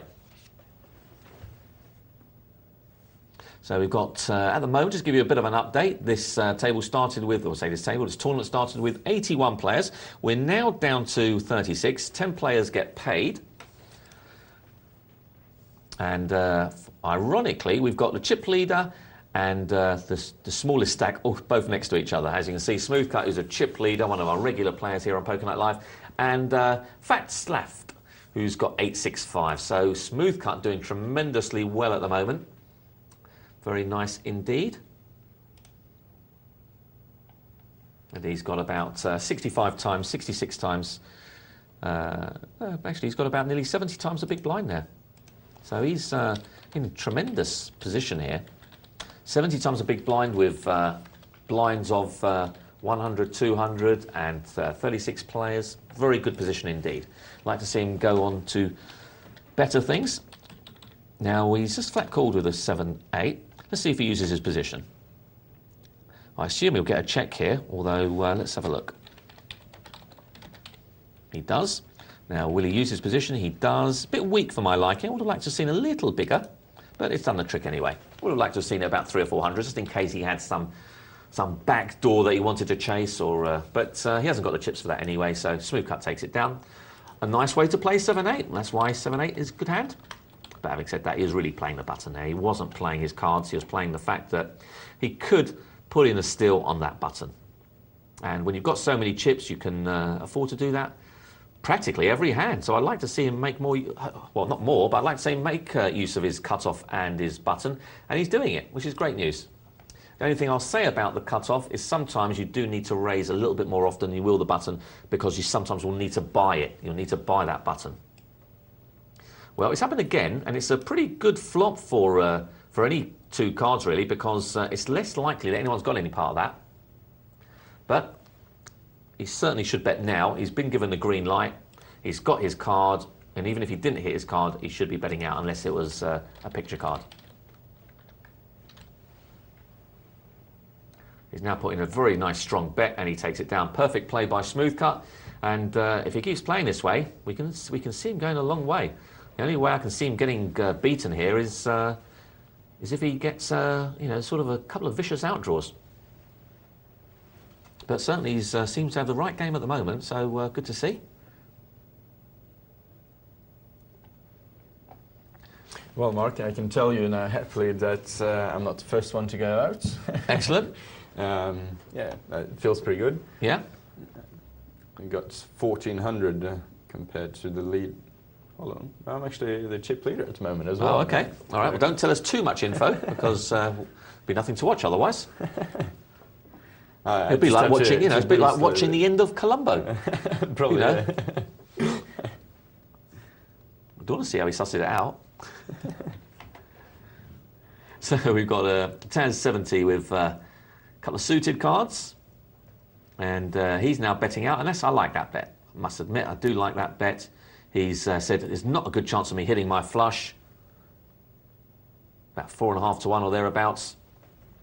So I'm going to put out a bet and see if I can do it without hitting it 1 in 5 times. And that's the thing to remember. You don't want to try and only win that pot 1 in 5 times. You want to win it when you've missed it, or before it gets to that stage. So that's good. Nice play there by Taz. Good to see. So we can see that these boys are really playing a game of poker tonight. Let's hope it continues. So we've got, well, he's now doing it, and we've got a lot of positional betting here. Now, the one thing I would say is we've got to take it a step further, and a lot of players, you know, want to know how to take their game a step further, and it's very simple. One thing you can do is, if you've noticed a game where the guy on a button is always betting, let's face it, what did those odds I gave you earlier? The odds of actually hitting a flop is 1 in 3, 2 to 1. So, in other words, if the guy on the button is always betting, guess what? Only 1 time out of 3 is he actually going to have anything. So guess what you can do out of position in a small blind? That's right, you can actually re-raise him out of position. It's a more of a dangerous play, so you've got to be confident that he's betting without the hand. But I'd like to think that if you've watched him a few times, you'll know that he can't always have the hand. And on a flop like Jack 4-7, let's face it, there's a good chance that he's not got any part of that. So that's the time where you might want to go for a check raise. So that would be taking things a step further.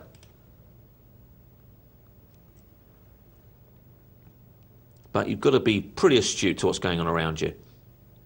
You've got to make sure that you are right, otherwise, you know, those check raises, they can be expensive.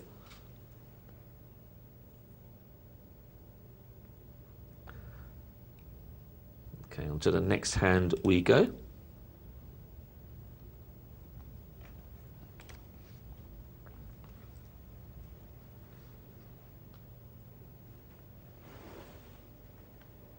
Well, we've got Queens raising under the gun.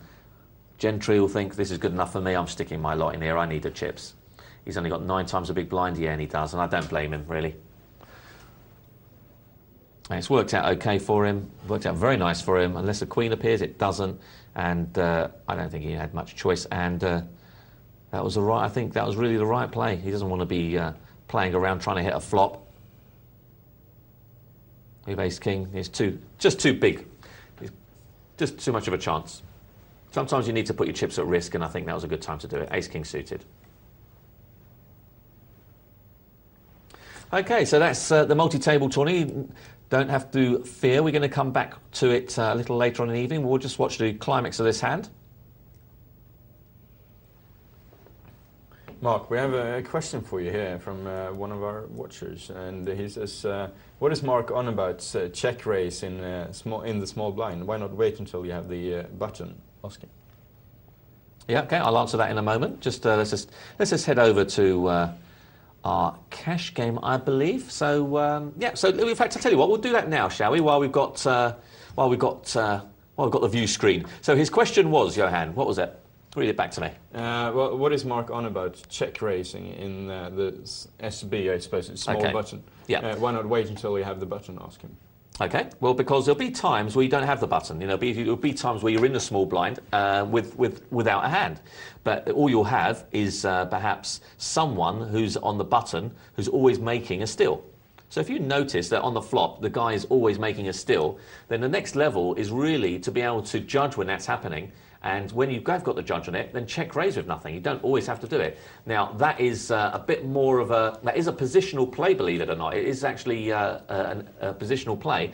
Just because you have the button, you don't always have to check raise in that situation. Of course, if you've got the button you're check raising, then that's not going to happen, because the guy, in order to check raise, you've got to have the guy bet out in the first place. So why would you want to do that? You know, because that's more dangerous. Because if the guy is betting out on the small blind, then there's a good chance that he's actually got that part of that hand. And check raising on a button is probably a more dangerous play. Whereas check raising on a small blind is probably an easier play to get away with, because the button always bets out on the flop, generally speaking. And you've got to appreciate that they won't, you know, 1 time out of 3 they'll have something, 2 times out of 3 they will have nothing. So that's what I mean by check raising from the small blind. It's actually an easier play to get away with than check raising on the button sometimes. So and that's what I mean, doing it without the hand. So, but you've got to get it right. You've got to get your judgment right, and it's a much scarier play as well. So there you go. So we're going to head over to our cash game, which is a 50-cent $1 cash game, I believe. Let's head over there. So hopefully that answers his question. Yeah, it seems like he was pretty happy about getting the response. So.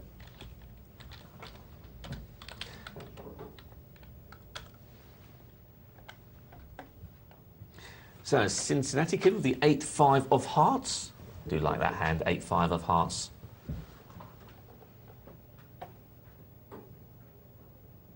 Now this appears to be, is it the same table or is it a different table? No, it's the same table, I think. Or is it? All right, so this one is a different table. In fact, we're watching I must be getting old here. 50-cent $1 cash game we're watching. So, of course, we're watching a 25-cent, 50-cent game before. Of course, I did recognise a couple of these names. I was just wondering where I saw them before. Cincinnati Kid, Craven, and Assiduous. So 8-2 for Craven. He decides to throw it away. I don't blame him. I don't even mind a little bit every now and again with a silly little hand. You know where you stand with something like 8-2. I wouldn't say you should go mad on it every time, but perhaps once in a blue moon you want to try and nick the blinds with it. At the end of the day, you don't need to have a hand to nick the blinds with. You can do that with any hand. And very simply, it either works or it doesn't. With 8-2, you know exactly where you stand after the flop. Sometimes with other hands, you get sort of partly involved with the flop and you don't know quite where you are, whether you've got the best hand, you have some kind of bad draw, and you think sometimes it's worth chasing and putting some more money behind it. With 8-2, it's very unlikely you want to put any more money behind it once if you've failed to nick the blind. So it's not a bad hand to do it with every now and again, but don't go too wild on it. It has to be once, perhaps every 8, 9, 10 hands, 10 rounds rather.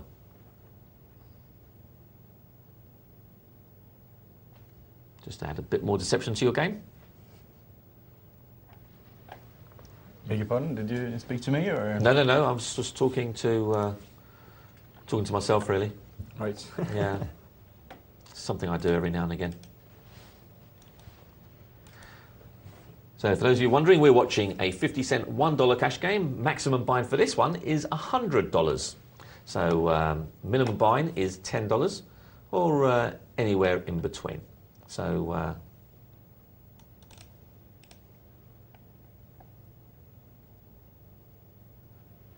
okay, so this is just to give you an idea where everyone stands. Well, Assiduous is sitting pretty, $149. He would have started playing for $100 potentially, so he's up 49.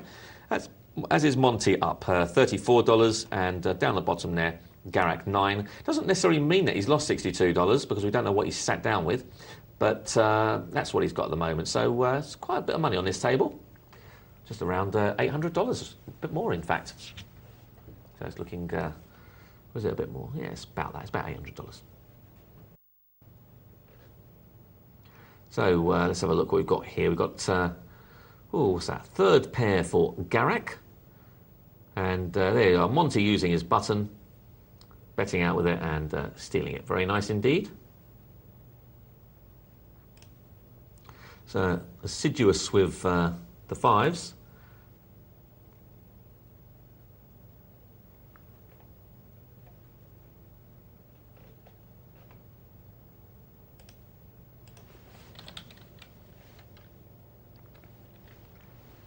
Got Tragic Treb with the 8-2. Will he try a little cheeky check, a little raise there? Not a check raise, a little raise. No, he doesn't.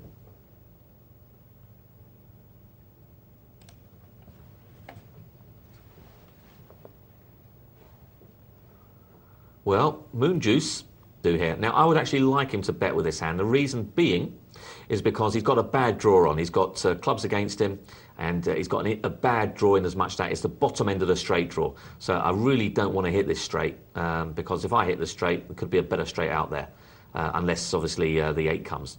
So I would have liked him to have bet it, and I think he might have got away with it. He might have got away with it, especially as he's seen weakness post-flop. So I think that was a missed opportunity for Moon Juice. It won't work all the time, but I think in this particular case, looking at the hands around, I don't think they could have called him. And that's really what you want to do with bad draws. You want to bet with them. When you've got a bad draw, it's time to bet. It's not a time to try and hit. Especially when you've spotted weakness, and there was tons of that going on.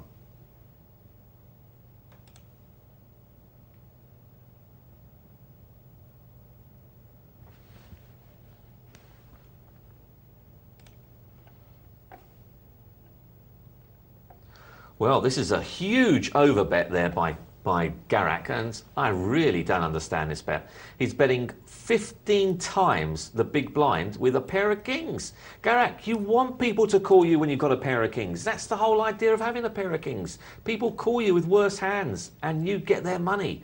By betting 15 times the big blind, no one's going to call you apart from a pair of aces. Maybe a pair of queens.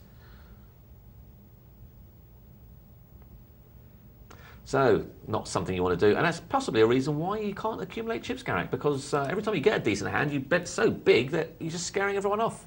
And plus, the problem is, by doing that as well, there are no implied odds, because you're betting in half your stack, you're not giving anyone implied odds to hit anything. Of course, in order to have implied odds, you need to be sitting there with a fairly deep stack in comparison to your own. Of course, if you're not, then it makes it very pointless trying to draw 15 just to win another 15. In effect, is what you're doing.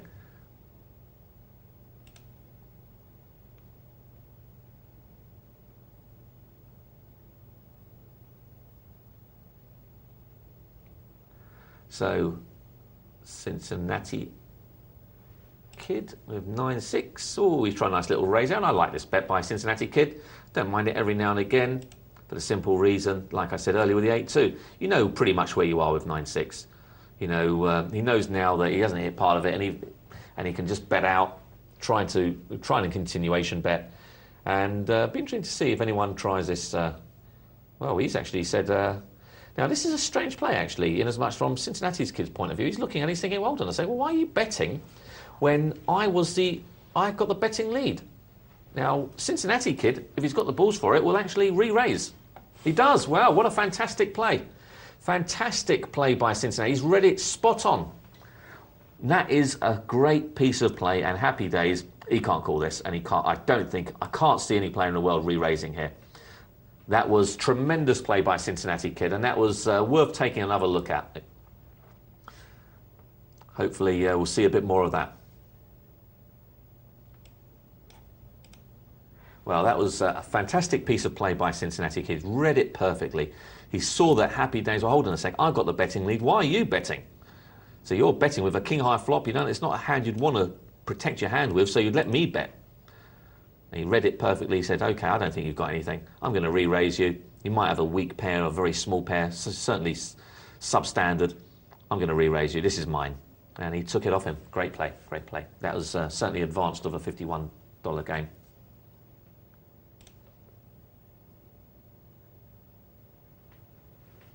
So, got an interesting hand developing here too. We've got, well, actually, no one's got really much of anything now, apart from Craven, who's got the up and down. But Happy Days does have a couple of overcards to the majority of that board.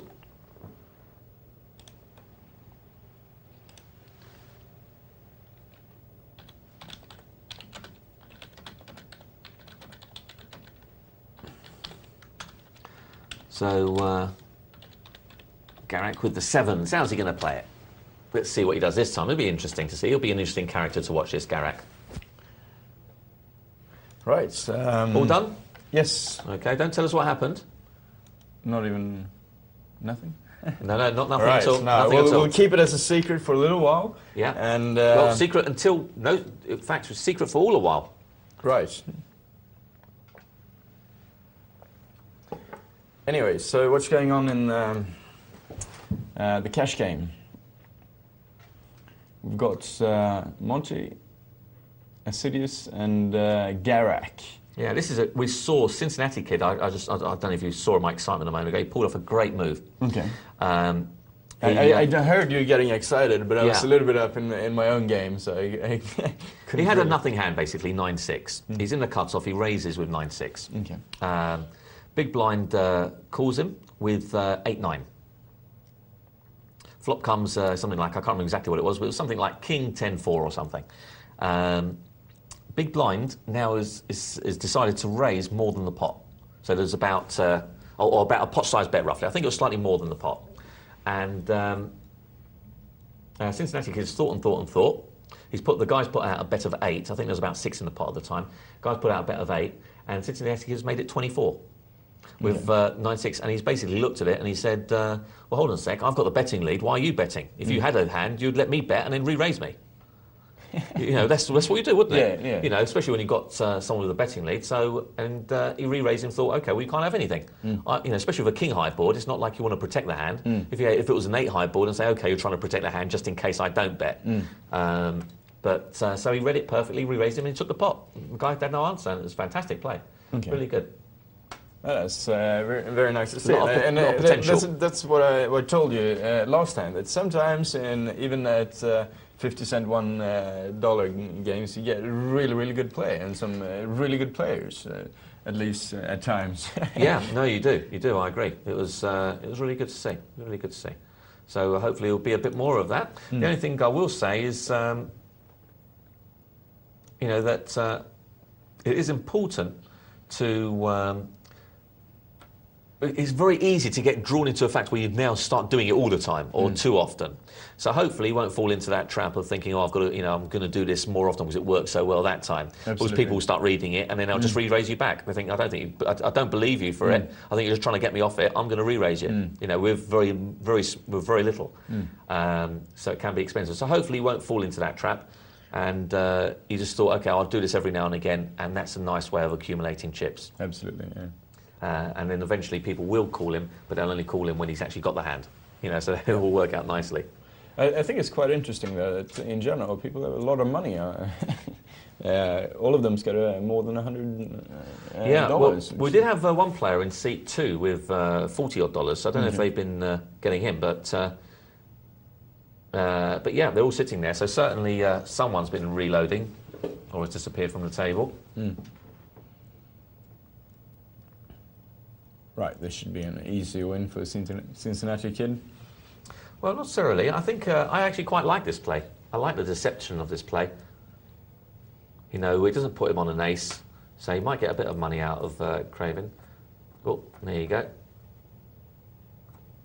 Now, what's he going to do here? I think he wants to build a pot beforehand, so he might put out a little dollar bet or something, trying to induce some kind of action from Craven. $1 would do me fine.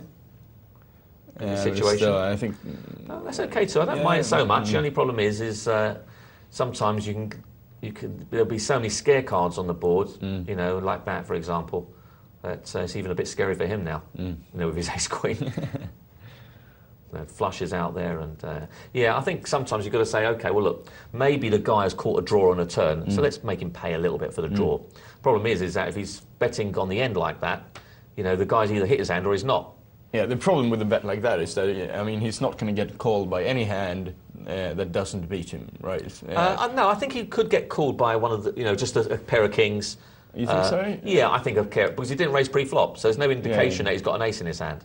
So I think he gets called by, you know, King 5 or King 6 or something like that. Still, you had the flush, and you had 3 cards to the straight, and I'd be pretty wary, you know, especially Yeah. if sitting with a low pair like that, you know, Yeah. like, threes, or even if I had a pair of jacks, I'd be pretty wary about. But you're right. calling that By the one. same token, he could be up against two pair or worse. Yeah. So it's something you have to be a little bit careful of. That's why I think you've got to make people pay for a potential draw that they might have hit. So that might have been the case with that. Yeah. So interesting.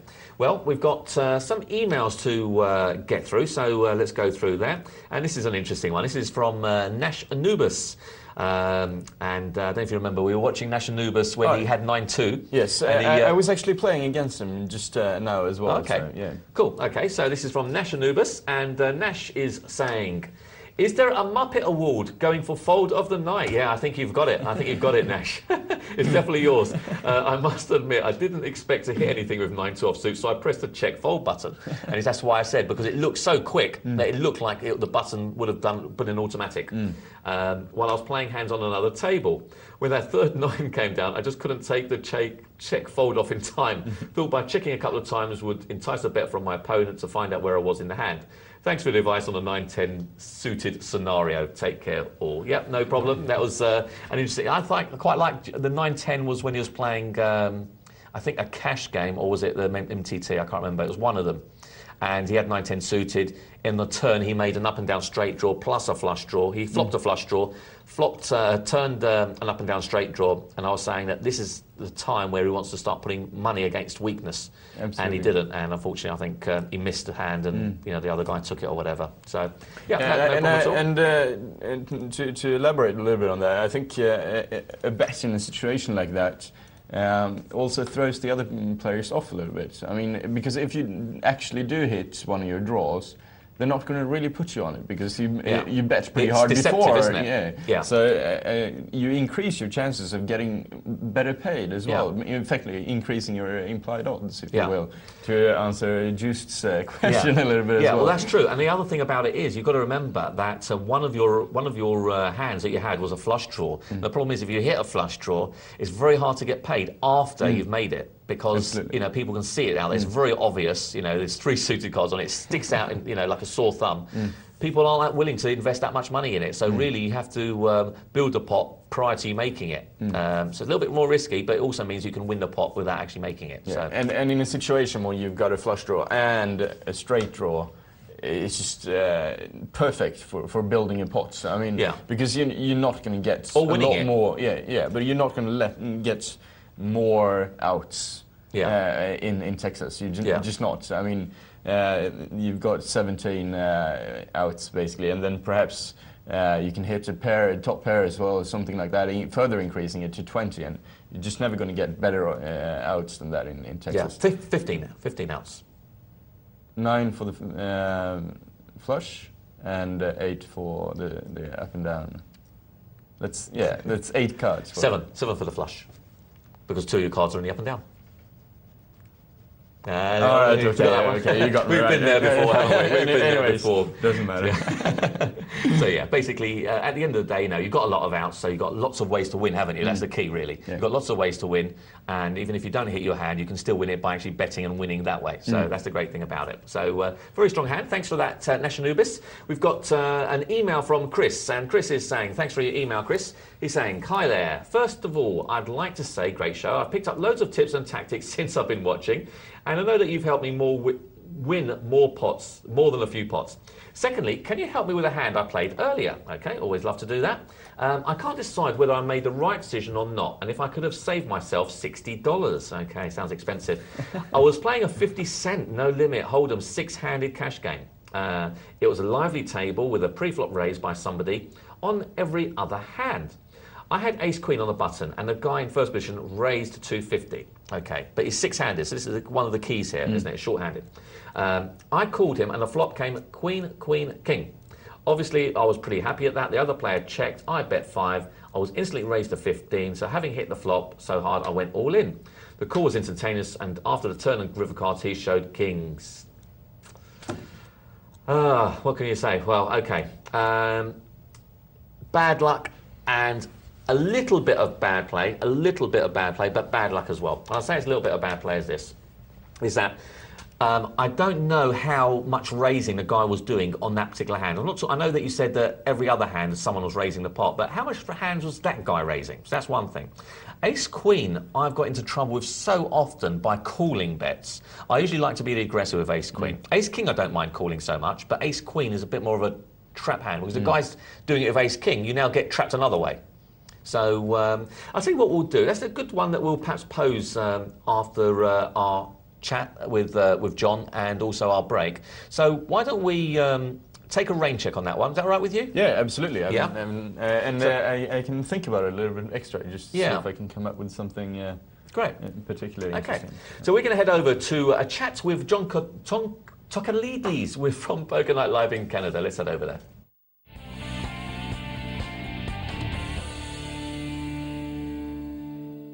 And on the phone, I think we've got John Tokalides from Poker Night Live in Canada. Are you with us, John? I am with you. Excellent stuff. Welcome back. Johan's with us too. He's still here. I haven't driven him off yet. No, not yet. So listen, about an hour ago, you were giving me some excuses that I could use for my sit and goes. Have you thought of any more in between? I like the way you put it, excuses. Well, sometimes it can be, just slight changes in your style of play. You know what to do. Like, I'm talking in general. I'm not talking necessarily about you specifically, but it happens to me where I'll be playing and I'll stick to my game, a tight aggressive play position, the pot, the player, that sort of thing. But, you run into a bad beat from time to time, and it can really affect the rest of your play during that tournament. I like that one. I run into a bad beat. That's what I like. I like to hear that. Okay. Perhaps you went on pills. Getting cold cards and all the rest of it. But seriously, though, actually, one of the things that I have found is that I'm considered, out of the presenters, probably one of the more looser players, and more looser and probably a little more aggressive too. And in a way, people are more likely to call my hands down than they will one of the other presenters, because they know they've got a tighter image.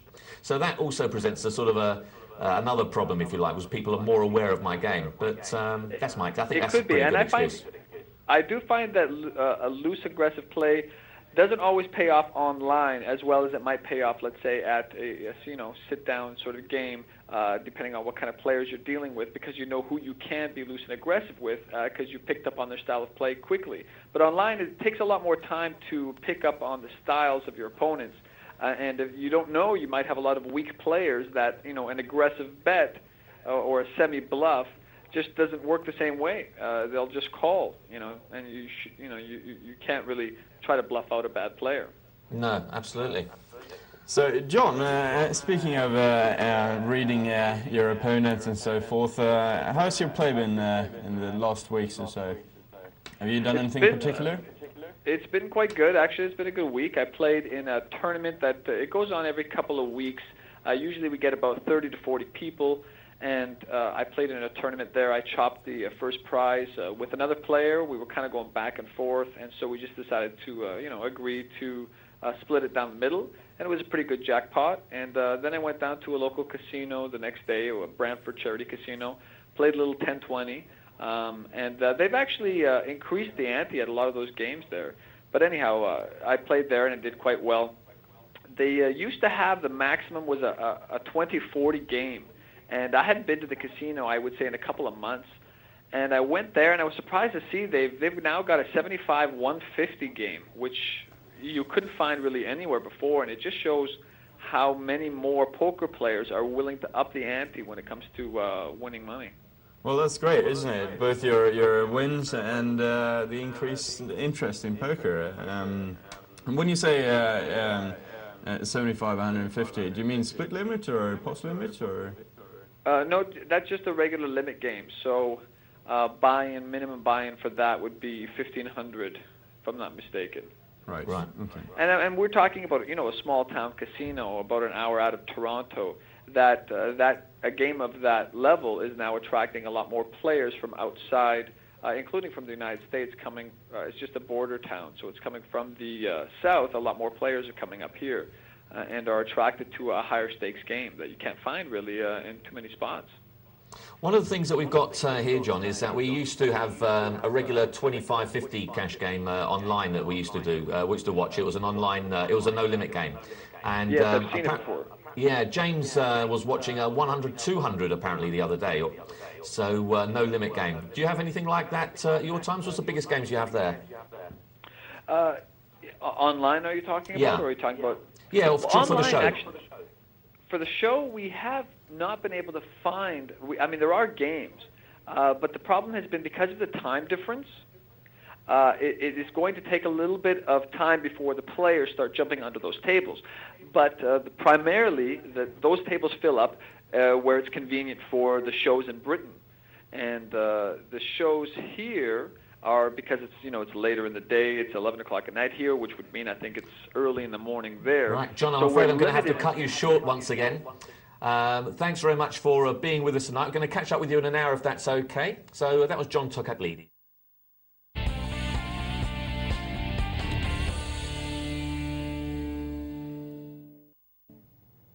Welcome back to Poker Night Live with myself, Mark Prince Charles Banin, and Johan Eldt from Sweden. How you doing, Eldt? I'm fine, yeah. Good. I'm feeling great. Now, Johan earlier was taking part in the Beat the Presenter tournament, so I think we're going to head straight down there and have a look how he's doing. Let's head over there. Yeah, and just a reminder, Chris, we haven't forgotten your email. We're going to answer that afterwards. Yeah, we haven't forgotten you, Chris, but we will get back to that after this tournament.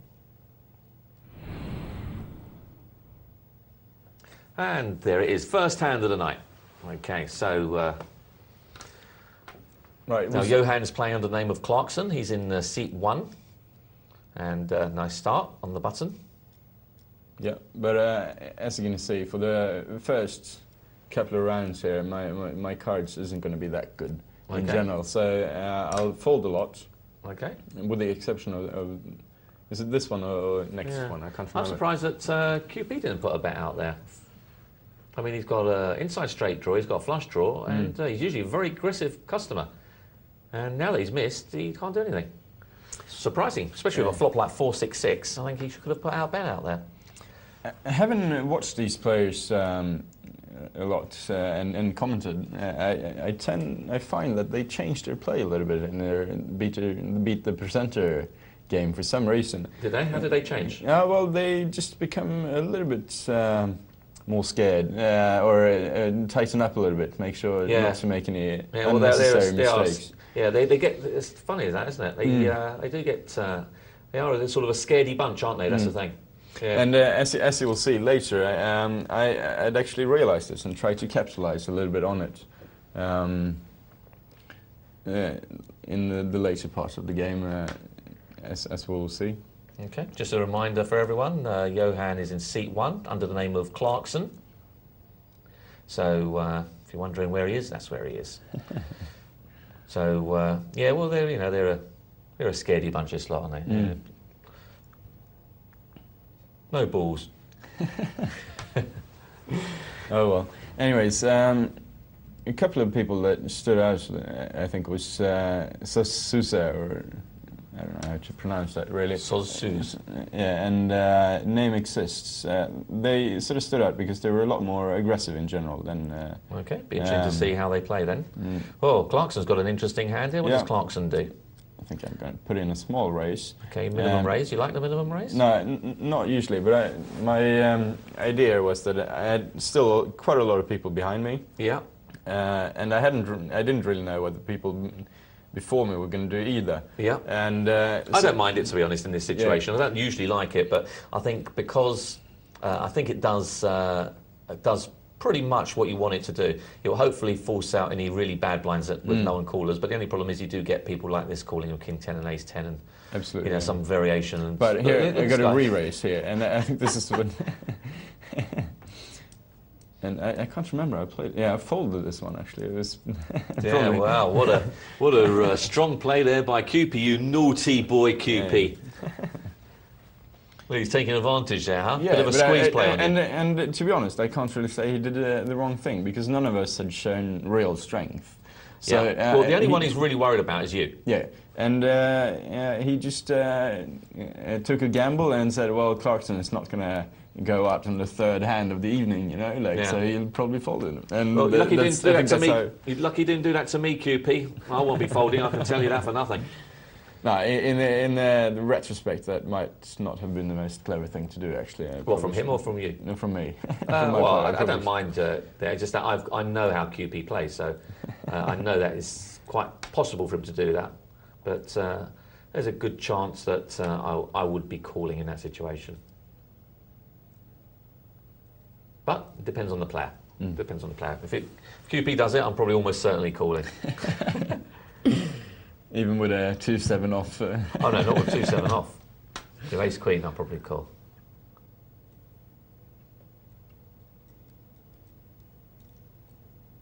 If I remember correctly, Nick is betting out here, and I think that's a pretty good play. Yeah, well, it's a pretty good flop for an ace-7, I think. Checks, actually, yeah. Oh, okay. Well, Saussuz is in position. Mr. Chance Saussuz, I thought ace-2, been check round to you. Good chance that you're in the lead with your ace. But so far it's a split pot, aces and kings with a 10. So unless, in fact, there's no hand that can do anything different, really. So the kicker is irrelevant. Kicker on the board plays. Aces and kings with a 10. Soz will be pleased about that because it means that she now splits a pot as opposed to losing it.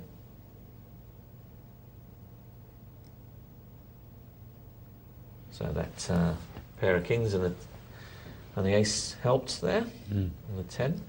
So Nash and Nubis putting out a healthy raise there with Jack Queen. Not mad over the call from Saussuz, to be honest. I'd rather call with a hand like Jack Queen than ace 8. No, I think maybe the bet is... He's pretty early position. But yeah... Yeah, I'm not mad over the call really from Saussuz. It's ace 8, it's a suited ace. You're not going to get flush very often. So you're going to have to rely on on stealing if you can. But there's no guarantee you're going to have position anyway. And now Nash Nubis got his flush draw as well. It's going to be difficult to get him out of it. Yeah. Now what's he going to do though? Is he going to check raise? No, he's. I don't know why he didn't bet out really.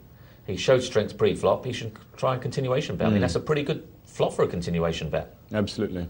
Diamonds. Yeah, he doesn't really have to be afraid of the 6 or the 7. So I mean. Yeah. Now you see, the problem is now that he's checked, well, he's hit it in the end, so he's got out of it. They got out of jail really. But I think. Well, he just called. Well, worried about the house, I guess. But I thought he played that a bit on the weak side there, Nash. But okay. Thought he's got, he had he had Queen Jack, 2 overcards to the board plus a flush draw. Yeah, absolutely. Unfortunately, you've got to remember that 1 in 3 times you're going to hit, 2 out of 3 times you're going to miss. So what are you going to do when you miss 2 out of 3 times? You're just going to give it to the other guy. No, absolutely. And Tim is in a great position here, isn't he? He is, as long as the 10 doesn't appear, then he won't be so pleased. But I think he's still right in checking here first. I mean, the odds of the 10 coming or the 6 coming is pretty low. There's no reason to suspect that anyone's got the done straight. Yeah. And he doesn't want to alarm anyone. So. Yeah, no, that's a pretty nice board for him now. And he's scared name exists out. Well, interesting here. Well, Soz is actually limping with the ace-queen. I don't mind this play either, really. Doesn't, as I said, ace-queen is not a great hand, especially in early position. But the only thing with limping here in this situation is that he might give a big blind an opportunity to come along with something really bad. That's true. No, look at this. Look at this. We've got Saussuz is about to double up, I think.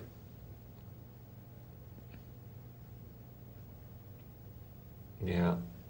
And he's going to call, and barring a king appearing, we're going to see in fact ace appears. So Soz doubles up, 14-10, and Tem was in trouble there, wasn't he? He always going to be difficult to play in that situation, I think. He's got top pair, the raise or no raise. He's got top pair. Yeah, king kicker is pretty good. It's a very tough situation to be in. Absolutely, yeah. And in this situation, Saussuz limping particularly played in hand because Tem didn't really have any suspicion to suspect a better kicker, even if he did. Could have limped with aces or something. And the problem, of course, was that Saussuz only had 600 odd, which meant that it was always going to be a short time before, you know, Soz was pot committed and Tem was pretty much pot committed. As well, yeah. Well, look at that. That's worked out in Tem's favour. He likes that. Unfortunately, Soz thinks I've got no part of this. I'm not going to lose any chips here. I might lose a little bunch trying to nick it. Might think that his two's actually good. You probably called him there, yeah. It won't surprise me. He thinks that his two's good.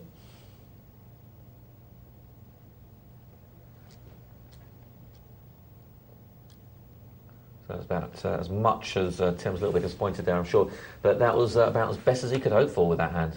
He was up against a 6-2 hand. Not a lot you can do, really, Tim, unfortunately.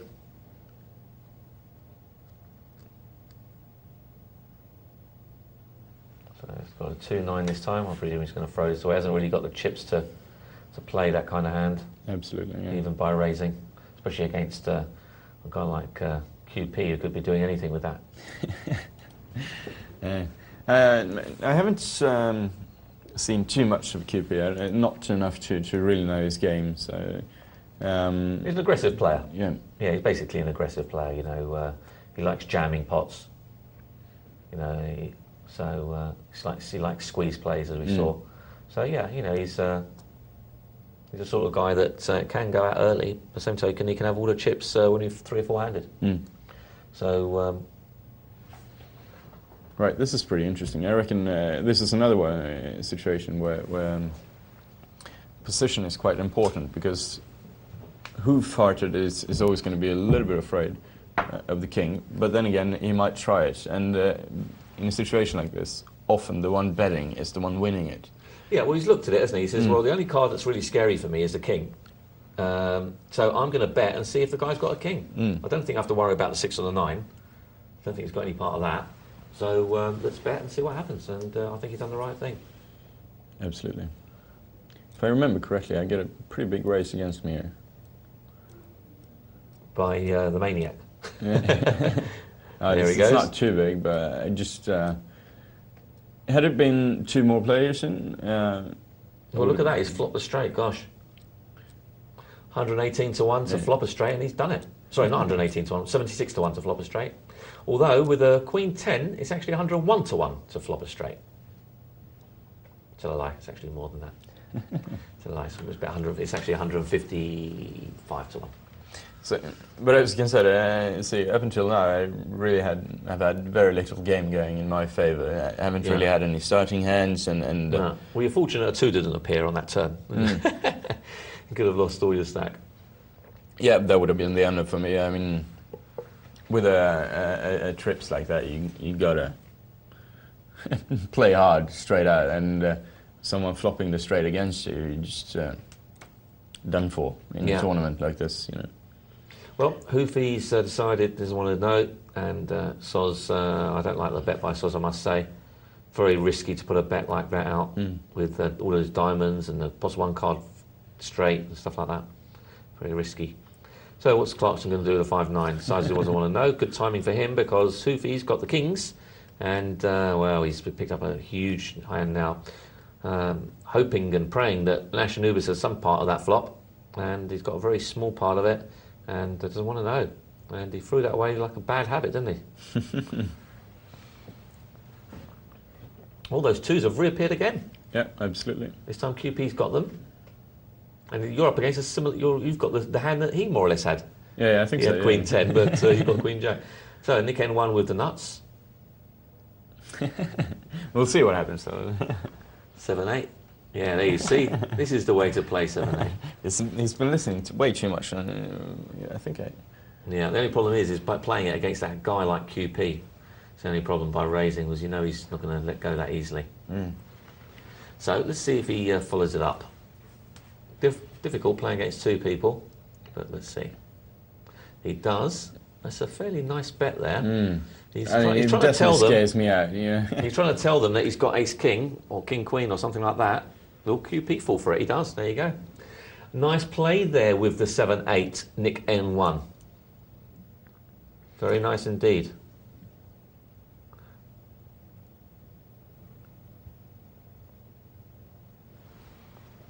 See, now there's a guy that knows the value of a good hand. I still say he's been listening way too much. My advice is to fold that hand. Well, not always. Not always. He scared you off the hand, he did. Nick N1 1, Clarkson 0. Absolutely. 1-0 to Nick N1. So top pair for Clarkson, that's good enough. And also an inside straight draw. I was trying to entice him to at least call that one. Yeah, he wanted a little call there. So I just made double the big blind bets, but as it turned out, it was enough to get him out of there. I thought maybe, you know, if he's got an ace or something like that, I can get him to call this one, but no. Well, that's aggressive play by Tem with the ace-5. Oh, Nick N1, what's he going to do with this ace-queen? Well, he's got everyone else to It's a fold. pretty good bet, I think. He's in an early position, so he needs to make it. Well, he made it 3 times, didn't he? So that's fair enough. Mm. Blinds have now gone up, they're 40-80, so 3 times a big blind is pretty reasonable. Mm. So yeah, I think that was a fairly good bet. I think once the blinds are worth stealing, then you can start raising with these kind of hands. Absolutely.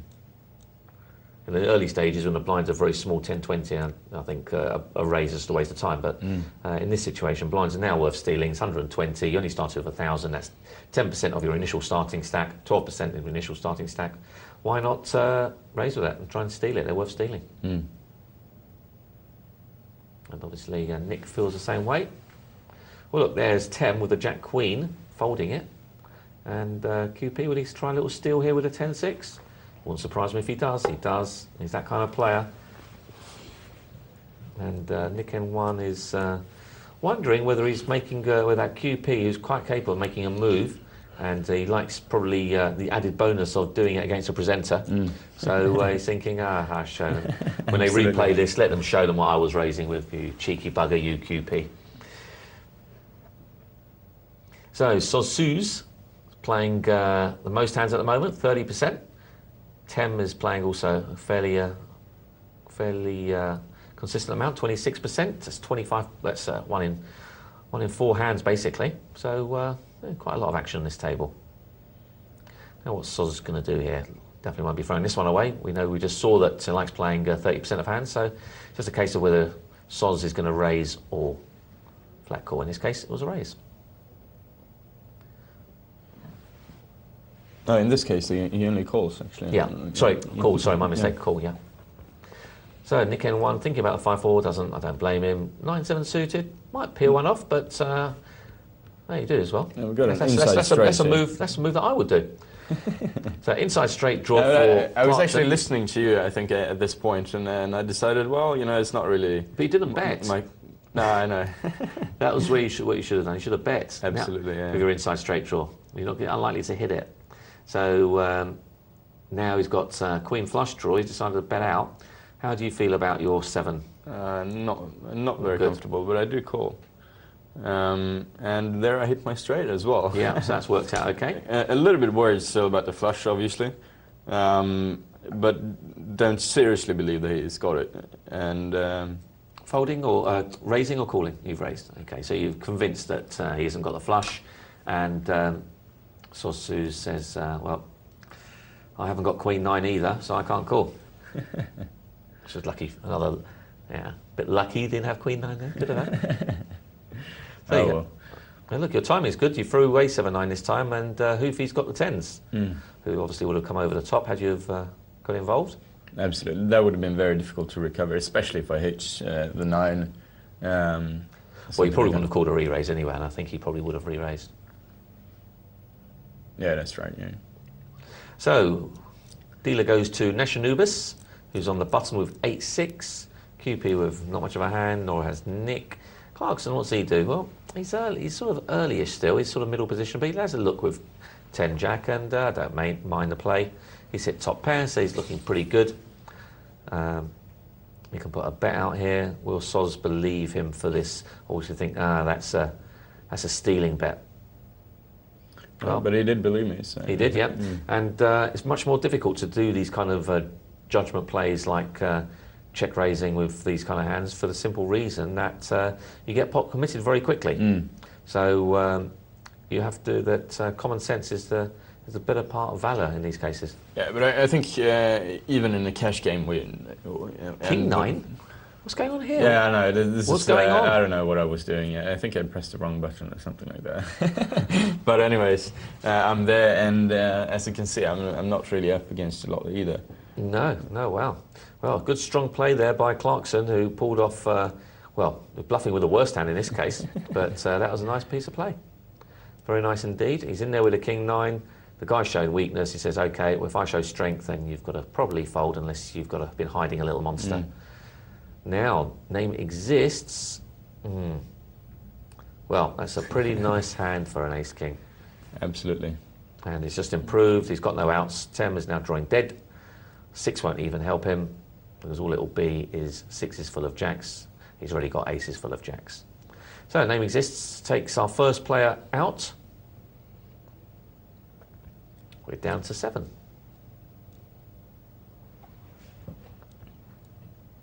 And I gotta tell you, I was pretty satisfied at this point that I wasn't the first one to be out. I think I told you actually. Were you first one out last time? I have been once, I think. Yeah, I was just happy not to continue in that manner. Well, we've got 9s here. How's what? Nationubus? No, Nationubus. That's another Muppet second Award. time he Yeah, with Muppet the Award's 9s. on its way to you. It's a very nice bag. And a pair of glasses. Yeah, we definitely have to give him a Muppet Award, I think. He doesn't seem to like, 9 for some reason. He's got a thing about 9s, hasn't he? Yeah, it must Every be, time he sees a 9, he sort of throws it away. No, I can't really explain it, but I think probably the best gift would be to him a pair of glasses. Glasses, yeah. Or perhaps a couple more computer screens, because he said he was playing lots of tables, so maybe he needs a couple more computer screens dotted around. Or a better computer monitor, one that can hold more than one screen at a time, and without overlapping. Maybe that's part of the problem. Well, Clarkson, he sees his Queen-9, takes that one down with Queen flush draw. Yeah. Only one card could beat him, that's the ace flush draw. The king was already out there, so it looks pretty good. And name exists. Well, he's decided that he just wants to take the blind one, really. I mean, this is what he's saying. Unless he's just praying that someone else has got some kind of hand, but yeah. Fortunately, it was just too big for anyone to get involved. Yeah, I think a 320 bet would have been. I think it had to be minimum, than, yeah. I don't think people necessarily read you for aces, because you're betting 320. These tournaments are hard and fast, and you can't really say that someone's betting 320 because they've got aces. They could be doing it with any hand. Yeah, I mean, the only thing you probably can say is that they're not trying to steal the blinds only. Because then you probably would bet out a little bit harder, but... Yeah, so I think it's probably a good idea to not do that. Not bet out so big. Scare everyone off. So Clarkson with the aces. Yeah. And he's put out a bet there. I had the flush draw. I didn't want to give anyone You had a flush card. Draw? No, I mean the flush draw is on the table. Oh, I see. So I didn't want to give anyone the chance really to suck out on you. Yeah. So I decided to go out pretty hard, and Now he's just thought about it for a moment. Thought about raising you, and decided against it. I'm pretty lucky. I wouldn't have folded the ace at that point. Like even with the poor kicker, like a 4, I don't think I would have folded that one. So far you're sort of sitting in the middle there. 70% of hands played won, so that's pretty strong. So yeah, pretty good. And Nick N1 has got up to 80%, so he's got a good, and Tem H is doing pretty well as well. So we've got quite a few players that got a good percentage of hands played. That does suggest slightly more of a tighter game when the percentage are so high. Yeah, but you got to what's that sort of a percentages fail to show you, especially in a tournament, is that it's the sizes of the pots that really matters. Of course, yeah. And as you can see, I mean, Nick, and he's the chip leader, but I'm straight behind him, and I've got 10% less. I mean, there's a lot of other players that are roughly around 70% as well. Well, look at this move at the 3-9. He's decided that he really wants this pot, and Nick can't call it with that hand. I mean, it's just very difficult to Nash throwing away the fours there. Yeah, he's playing very conservatively. I mean, I can sort of understand he doesn't want to put his chips in with fours, but still. This is pretty nice for me, you know. Like, well, he's raising straight into me. I mean, he's been doing it before. I had to call with the jacks, and I was pretty happy when he showed his 3-6 actually. Yeah, I bet you were. Well, QP did it once too often, and that was the problem, wasn't it? He was just doing it, and eventually people think he can't have a hand all the time. So there you are. Just I've noticed this actually with QP. See, I get the impression that he's losing a lot of patience. He's trying to. He's a mover and a shaker, and he's just perhaps moving and shaking a little bit too much. And that's the problem when you're that kind of style. I mean, I fall into the same traps sometimes. But when you're that kind of style, it does mean that you tend to overplay certain hands, and you actually play too many hands. Yeah, but the problem is, especially in no-limit games, is that it works perfectly well when no one else has got anything. But you win comparably little money or chips. Whereas the times you do lose, you tend to lose a lot, which is pretty bad. Yeah, very, very good point. Well, look at Clarkson here. Steaming into the lead with 2,960. Anubis is a little bit on the low side here. He's got 10-2. He'll like that. And, well, I'll say he'll like that. I mean, Name Exists will like it. But he's picked up a draw, and he's hit it well. Trip 8s for Anubis. The Name Exists a bit unfortunate in that hand. Anubis lives to fight another day. Well, Name Exists. Hasn't got many chips. Will he go for it? He might get called this time by Nick N1, who's got a pretty good hand for a big blind. And Name Exists done well not to throw more money at that.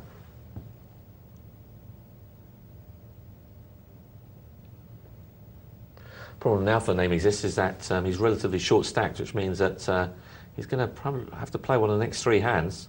Doesn't have to, but it's probably advisable. You might feel that this is the one. No, I can't blame him for it either. I mean, he's got the ace on top, always good. So he's got to go all in. Really, that's what I would do. Yeah, I don't mind the move. Although I've done the same move, I just keep. So last time, first one I found kings against me or something, and the second one I found tens against me. Oh, that happens as well, but you can't really. These are in these very comps. So. Got my queen 10 again. Yeah, you're on a button this time. Let's have a look. When you've raised, I don't mind that. And you're going to get re-raised. I don't think you can. Well, you might be able to fold. Another 640. No, I decided to actually call on this one. Yeah. But I hit my queen. Ah. And the way I was figuring, poor old Nash. I had quite a lot of chips left even after a call. Yeah. So I reckon I can just take a chance here, and if not, it's not going to be the end of the world for me. I can still come back. Yeah. And it paid off. And obviously, I didn't think that Nash Anubis had ace king. I thought he had ace high basically, and was trying to take a mickey on me, you know. Yeah. But yeah. Well, you got the monster 6-4 here. This is a pretty interesting hand here because I'm pretty sure that Who Farted it hasn't got anything. On the other side, I haven't got anything at all either. But it's a very small part of my stack, so I decided, well, what the heck, you know, I'll give him a run for his money here. Yeah, 220. You're getting 5-1. You have to call. Yeah, and look here, I hit He's got sixes. Oh, look at that. He's got a huge 2 pairs, and look at this one. He hits the straights on the we had a last flush card. draw and an up and down straight draw on the flop, didn't he? Yeah. Yeah, he was a favourite, big favourite. So he doubles up. Hoofy doubles up. Takes a few of Clarkson's chips. But as I said, it was a comparatively small part of my stack, so I didn't really mind it. As you can see, Nick and one has got approximately 1900, and I'm still on 3700 after Yeah, you're that looking loss, pretty so, good. Yeah. So Nick in one is wondering whether he wants to get involved with this. He doesn't. With his King Jack, he gives it up. This is where Name Exists starts to get pretty aggressive. As you remember, before this, he's been very conservative, and he played 80% of his hands at one. Did he? Something Right. like that. But he just steps up his game real hard here. No, perhaps not in this particular hand, but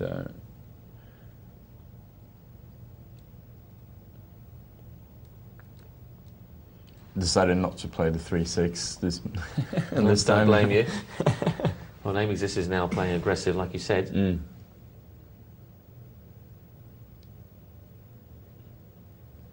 Takes it down. And the blinds are just rising very rapidly here. I mean, I think everyone's starting to get a feel of it, and even me, and I'm the chip leader. Well, King 6 against Ace 10.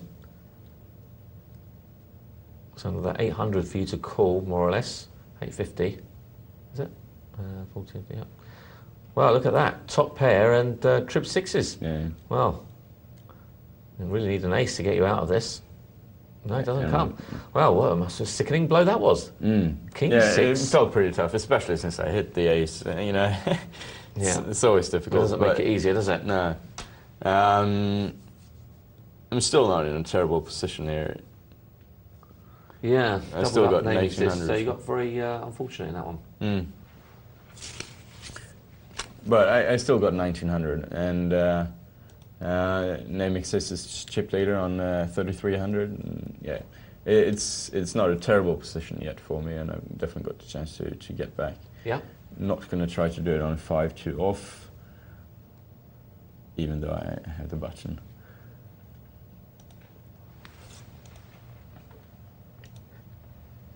And Name Exists decides to give up his small blind here.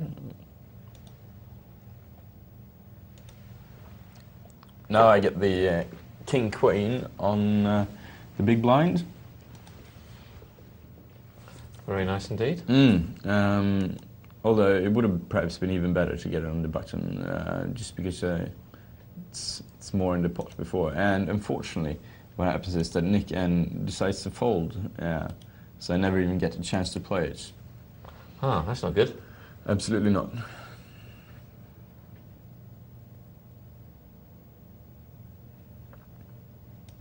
Here's when I start to step up a little bit, if I remember correctly. I've got an ace-3 suited, and I decide to go all in on it for 1900. And manage Brave. to steal the blinds, yeah.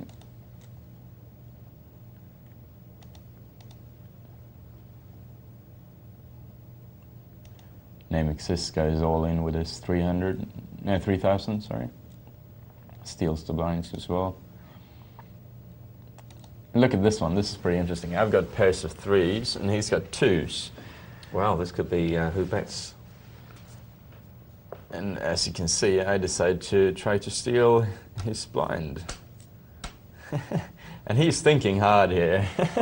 Well, he can't really call, can he? That's the problem. Mm. I mean, so what is it to him? 1600. He's not getting 2 to 1, is he? Even no, it's about 1600.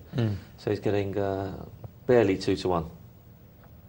Yeah. And plus, the problem is that you're up against, you're either 50-50 or losing. In that case, he was severely losing.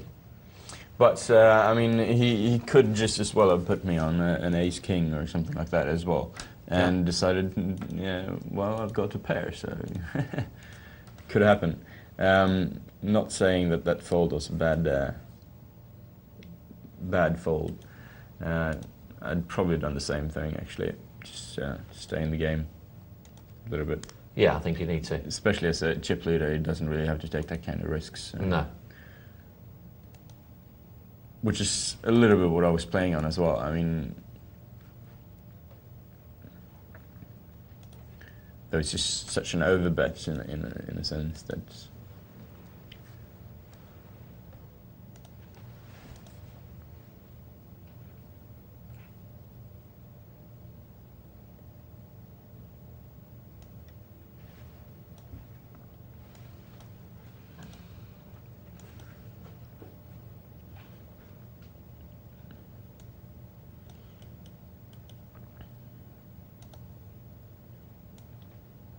Right, I get my beloved King Queen again on the big blind. The beloved King Queen. Yeah, I like that one. I think that's a pretty good hand. But once again, I don't get the chance to play it at all. Perhaps understandable now that I see what they actually had, but I like that one. It's a good hand. Obviously, you still, in most cases, need to hit on the flop, and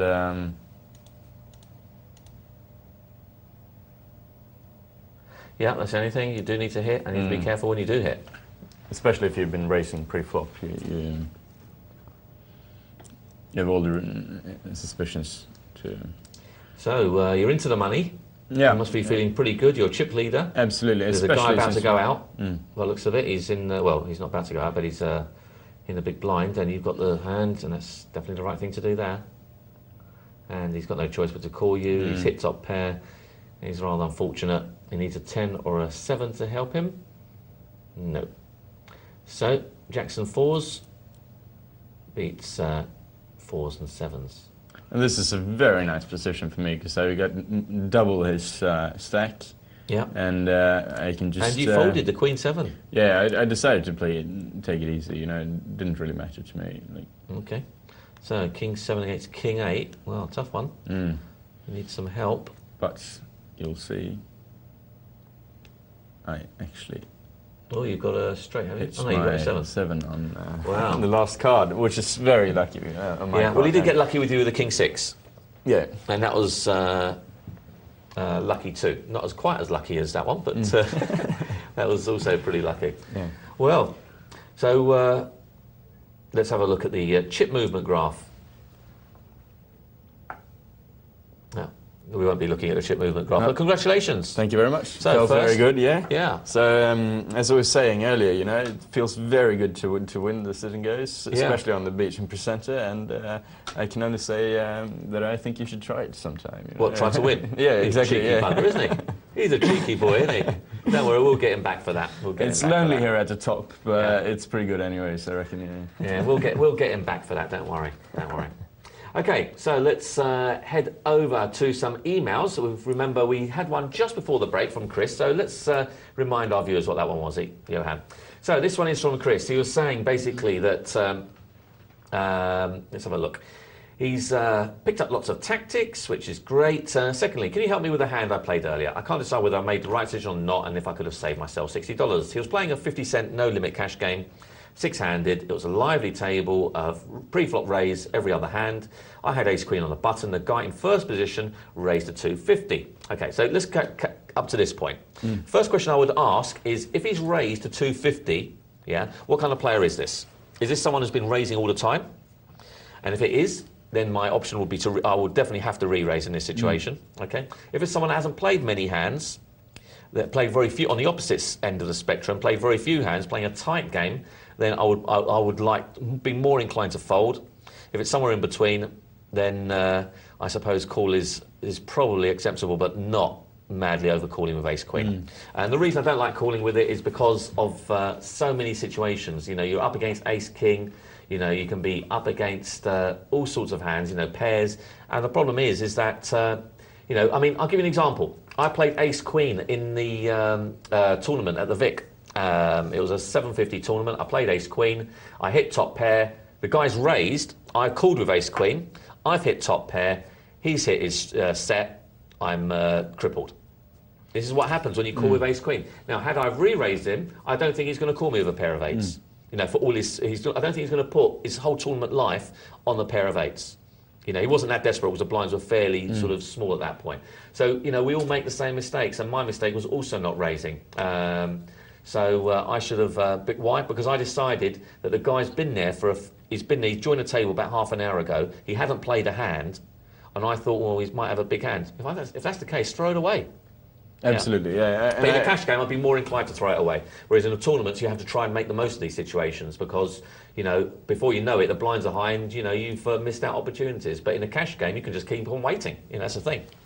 Blinds don't eat up. You stack. I think the ace queen is a typical hand where you want to either raise or fold it. And some of the situations where you should fold it is the very tight player who's racing up against you.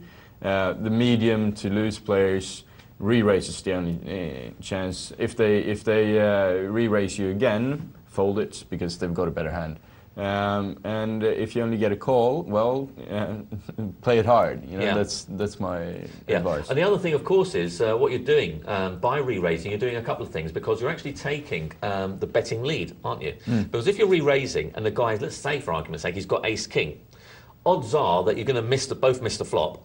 So you both miss the flop. He's now checked to you because he's scared of what you've done because you've taken the lead in the betting. You put in a decent sized pot size raised or 3/4 pot size raised. He now has to leave it. Yeah, exactly. Because you won it with has the worst to, hand. Yeah, exactly. Because he has to suspect that you've got a good pair. Yeah. By the same token, let's look at the situation whereby if you raise and you're up against a pair of kings like this one was, what's going to happen? You're going to get re-raised, generally speaking. Absolutely. Some players will play it cleverly and they'll just flat call you with it and then you'll get in trouble, you know. But and if that's the case, then you've done nothing wrong. But that was why the preference is definitely on re-raising if you can. Exactly. Because it's just too much trappy otherwise. And it becomes particularly obvious in your situation here, where you actually lost £60. A re-raise, or dollars, sorry. A re-raise for $5 would have been very cheap to get to know that he had the kings, you know, Yeah. or aces, and you could just folded it right there and got out of it.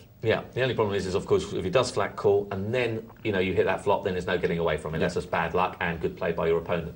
But, you know, after that, so that was what I think was sort of more of an error.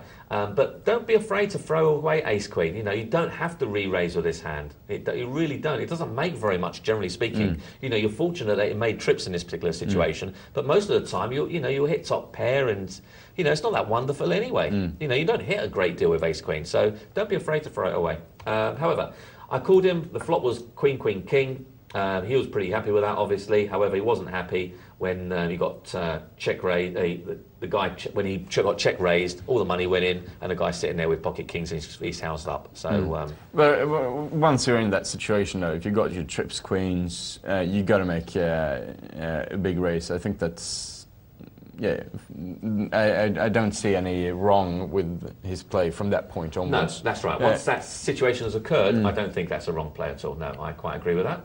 Okay, well, thanks for that. We've got an email from M. Rags, and M. Rags is saying, "Hi, Mark and Johan. Great show. Just a quick question. When playing cash games, I like to play suited connectors, apart from rubbish like 7-8. Right, let's do the next email. Okay, I'll teach you. You call 7-8 rubbish hand? Next email. Okay, this one's from Peter. Give advice without mentioning poker sites, please. Would you be able to help with my situation? I think there should be a place where people who are learning to play cash poker will be protected from more experienced players who play on beginners' tables, taking advantage of inexperienced players. As I'm a beginner, I find it so unfair that experienced players are allowed on beginners' tables. Please help me, getting desperate, frustrated, and no safeguards for people like me. Yes, there are. You will not get good players. You'll not get good players playing on beginners' tables. You won't. They can't be bothered. You know, the money is too small for them. They want a table whereby, you know, it fits in with their bankroll and their style of playing. You know, you won't get me playing, for example, I don't know, let's 10, go 20 cents. You know, 10 cent, 20 cent, trying to, you know, fleece everyone out of their $4 or $5. You know, it's just a waste of time. It's just, you know, it's not nothing in it for me. That's a big blind in another game, you know. Yeah. So you know, just not enough money in it. So as much as I think I could win a reasonable amount on there and win a lot of pots, when I look at all the pots that I could have won, you know, I'm getting maybe, you know, $1 an hour or something. You know, it's just not worth it. So. But if you feel that you're sort of the weaker link, the fish on the table, still on 10-20 or 25-50, something like that, my suggestion is drop the internet game for a while, play with your friends, where you can feel comfortable at home. You know everyone, and you can have a laugh and a beer and a cup, something like that. And maybe read a little bit of literature, try to improve yourself, and come back and play internet poker when you feel more comfortable getting up to and playing against players you don't know. Yeah, I'm not quite sure about reading the literature bit, but yeah, I mean the rest of it was pretty sound, I think.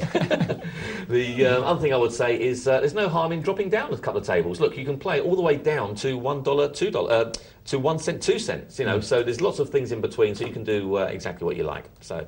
That's my advice there. Email from Lee, and Lee is saying, "Evening lads, I watched the programme and have learnt a lot. I've noticed that Mark loves 7-8 offsuit, and I've tried using that hand myself online. Most of the time I have to fold, although I did hit a straight with it yesterday. Unfortunately, another bloke had a straight as well, and it was a split pot. Why does he love it so much, and does he honestly think it is a premium hand? Loved your game against Devilfish, heads up." Thanks very much for that, Lee. What do I think about 7-8? I'll let you into a little secret. I do like 7-8. Yeah, I perhaps go a little bit overboard when I'm in the studio here with it. However, I will say it is a nice hand, but you've got to be careful how you play it, and you've got to have a decent read of your opponents, a decent read of situations. So make sure that you have got those, that you've got those abilities to do it. There's no point starting off if you're a newish type of player. Haven't been playing a long time, then 7-8 is really not the kind of hand you want to be playing. You want to be playing hands that are more obvious. They are difficult to play for new people because they don't know when they can get away with bluffs. And with hands like 7-8, you are going to need to do your fair share of bluffing with it every now and again. Absolutely. But I'd like to add to that and say that 7-8 suited and 8-9 suited is two hands that are a lot better on the internet than they are if you're playing a live game. I don't know about that. Why is that? Well, because usually most sites have got a bad beat jackpot, and that's just the type of of hand that you would lose Possibly. a bad beat with. Yeah. So, but don't they usually have minimum requirements for those? Like yeah, but if you hit your straight flush with 8, 9, 10, Jack, Queen, okay. or something like that, or sorry, 7, 8, 9, 10, Jack, and you're up against a King, Queen, or whatever, obviously you're going to lose it. The odds are slim, but still with the $15,000 in the bad beat jackpot, they become a lot better than they are in a live game. Yeah. Yeah, that's true as well, but I wouldn't play it for that reason. But just to win the bad beat jackpot. Oh dear. You lose a lot. I think you'll go broke beforehand. Anyway, let's go back to that email from M-Rags. M-Rags was asking, I forgive you now, M-Rags, I know you're only joking, and I was only having a bit of fun. Hi, Mark and Johan. Great show. Just a quick question. When playing cash games, I like to play suited connectors. Apart from fantastic hands like 7-8, because of the implied odds. However, I find myself chasing cards too much and playing too much for the turn and river. Is there any general rules for playing drawing hands and any limit as to what I should play for the river and turn? Well, this is the thing. If you're going to play suited connectors, you've got to realise that, for one thing, you're going to have lots of times you're going to have drawing situations. However, the drawing situation doesn't mean you pay to draw all the time. There is a time when you want to do that. However, a lot of the times you want to be the lead in the betting. Now, it really depends on what kind of the flop, what kind of situation the flop is bringing, because there'll be certain times where the other guy's missed as well, and it'll be obvious by the texture of the flop that he's missed. Hence, you can actually be the bluffer, but you're not bluffing, you're semi-bluffing in effect. So that's a good time to do it. It's actually use it as a semi-bluffing scenario. But you've got to be careful. For example, if you've got 7-8, for argument's sake, and the flop is, I don't know, something like 5, 6, ace, then that's not really a semi-bluffing opportunity. Why? Because if the other guy is a good chance that he's playing an ace, because a lot of people like to play, rag aces or any other kind of aces.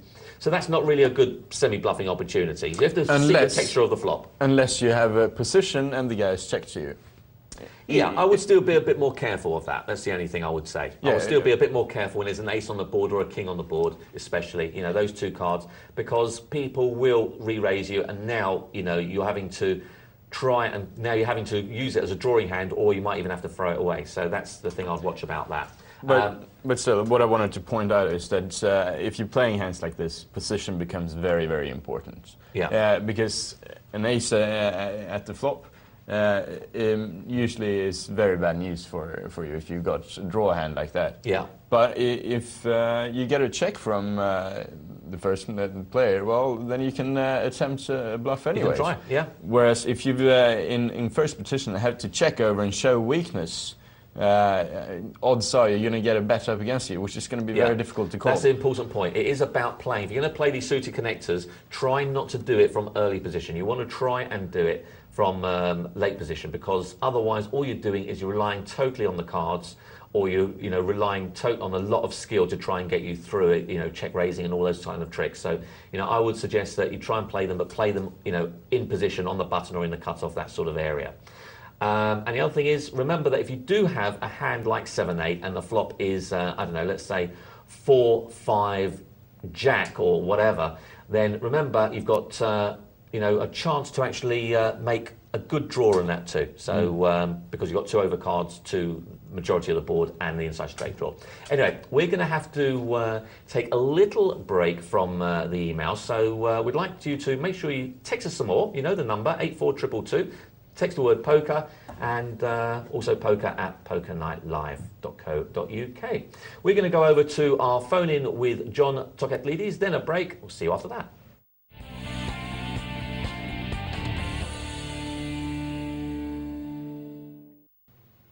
Hi, and welcome back. We've got John Tokatlides from Poker Night Live in Canada. Are you still with us, John?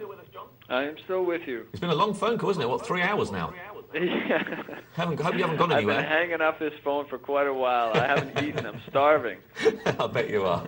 Well, I won't give you too much longer now. Well, I wanted to know from you, before we were talking about, in the last hour, we were talking about limit games and the kind of games you have there. Now, you mentioned that you sometimes... Did I catch that you actually watch Limit on Poker Night Live in Canada? We have watched Limit, actually, on Poker Night Live. Not very often. But I was mentioning that because of the time difference and a number of the players are from Britain, we don't often get the higher stakes game filled for our episode. But we have had a number of Canadian players jumping onto the sit and goes and to the lower stakes no limit games. But it's a slow process before we're able to get enough Canadian players to sort of fill in a high stakes game. Right, okay. So are they normally full tables, or do you normally find that you're struggling to sort of get the 8 players? No, we're not struggling. Typically the sit and goes are full, no problem, and they fill up rather quickly. We always have a pretty exciting sit and go game. We don't always let the audience know what the buy-in is, and it does vary. Sometimes it's a little higher, sometimes it's lower.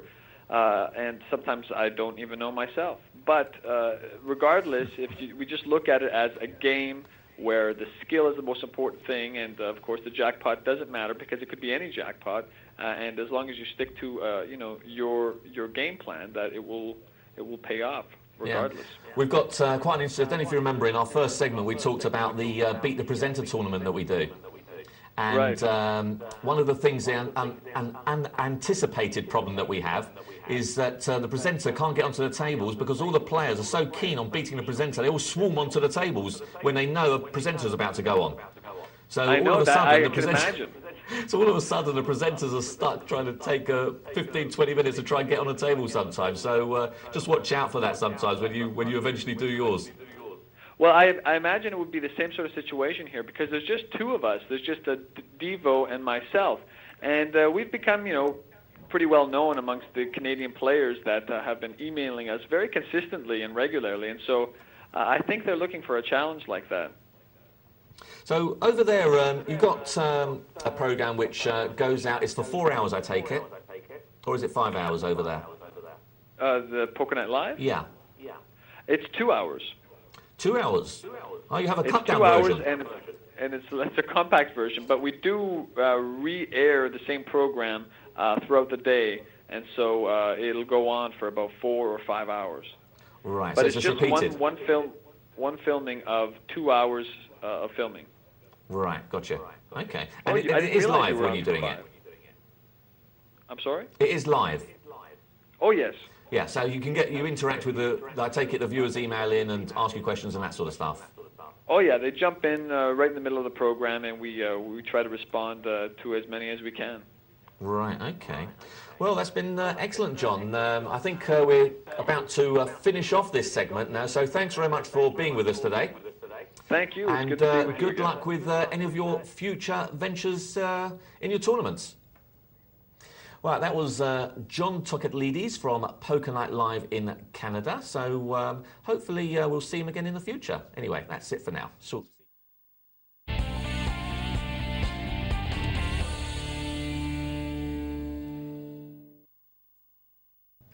Welcome back to the final segment of Poker Night Live with myself, Mark Prince Charles Banin, and Johan Eldt from Sweden.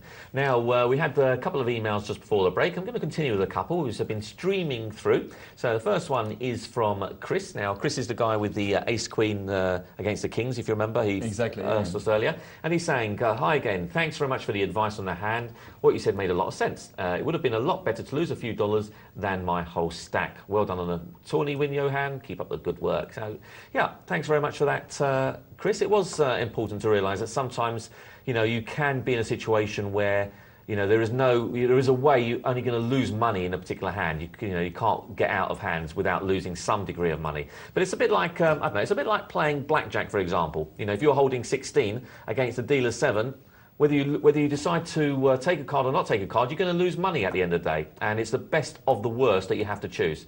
And in that particular situation, it was the best of the worst was probably to re-raise at that point, depending on the player that you were playing against. So that's the advice on that one. Thanks very much for that, Chris. And if I can add as well, I think this is one of the situations where I argue that poker is just as much a game against the other players as it is against yourself, because you have the suspicion that you might not be in the lead and you still have to raise. It's very easy to let your greed speak and just call it, and that's just going to end up that's a fantastic costing point, a lot yeah. more money. So you really have to play against yourself sometimes. That's a really good point, yeah. That's a really good thing to remember, that sometimes you'll have a suspect that you're in losing, but you still have to raise with it. That's a great point. That's such a natural thing to do, isn't it? Absolutely. And you got to be pretty cold-blooded to be able to do it all the time. And to be honest, I've made your mistakes a lot of times myself.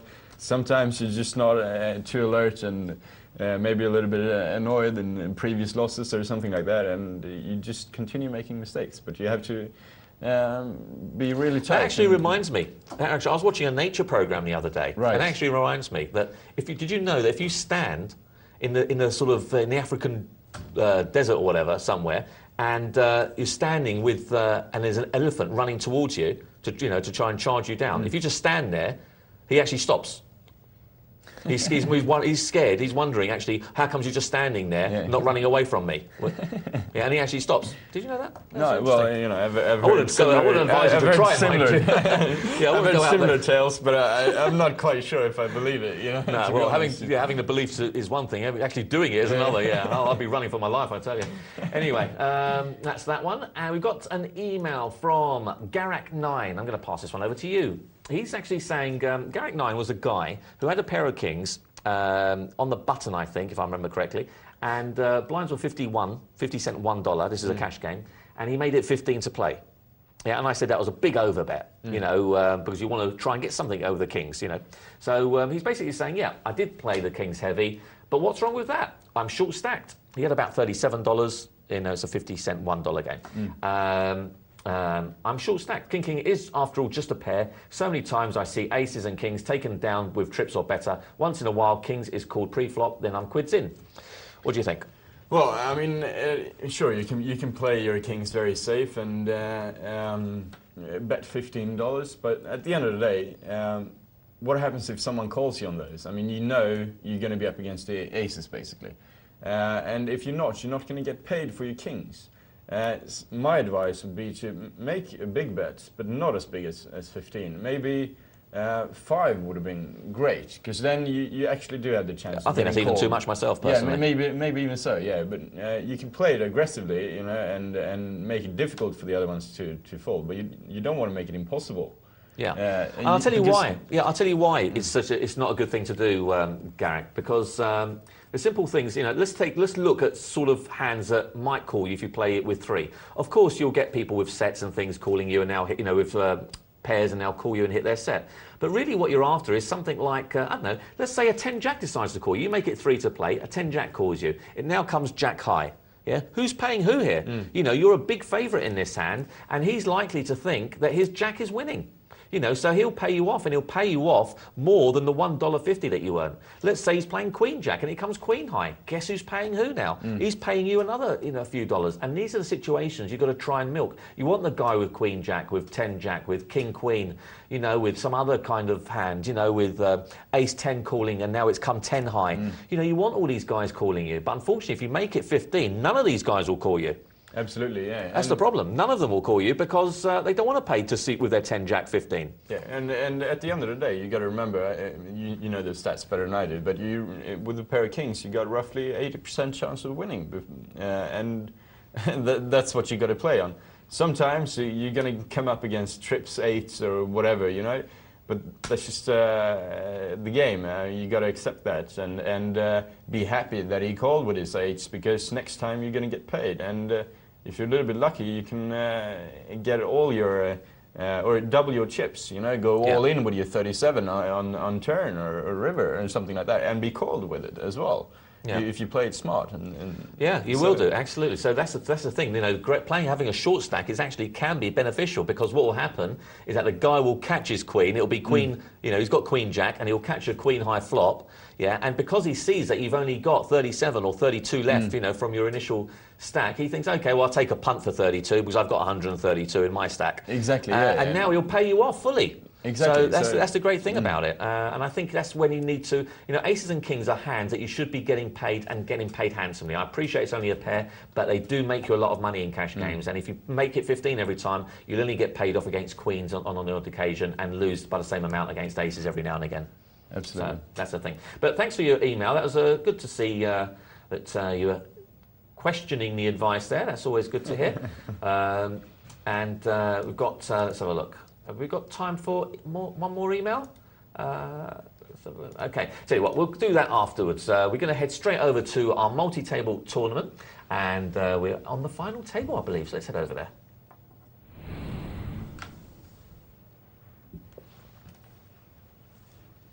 Okay, so we're on the final, I believe. Ooh, that's just a great flop for Crumble 49, isn't it? Unfortunately, he's probably not going to get paid. He's making a pretty small bet here, so maybe Ghost Sappers is inclined to call, but it's a little bit difficult for him anyways. Yeah, he needed someone else to catch up there, didn't he, really? I think that would have been a good hand to slow play. I mean, he had to slow play that, yeah. You have to slow play that. You want to give people a chance to catch up. You know, what could someone be holding in that situation that they'll want to pay any money? Well, you want them to catch a queen high flush or a jack high flush. They might pay you off something. Yeah, or even give them the chance to catch a two pair. And if you check on the board, they're more likely to believe that you don't have the flush. Yeah. Even though they'll always be a little bit wary, so you can't sort of play too heavily. But yeah, I think that's a situation where you've got such a strong hand that you really need to let someone catch up, because when you've got such a strong hand like that, then you know, it's going to be, it's not going to pay you unless someone really has the other flush. You know, that's the thing, isn't it? So, or they've hit two pair automatically, but. Generally, you want people to catch two pair. You want them to catch a set. You want them to catch a worse flush than yours. Obviously, you know, they've got a loose queen in their hand. Another club comes along, then you know, they'll pay you with the queen high flush, possibly. Absolutely, yeah. So yeah, so you've got to try and make the most of these situations when they do present themselves. And here we are. This is what we were saying a moment ago. The queen jack hits queen high board. Unfortunately, Captain G doesn't have the kings, so he's not going to worry about that.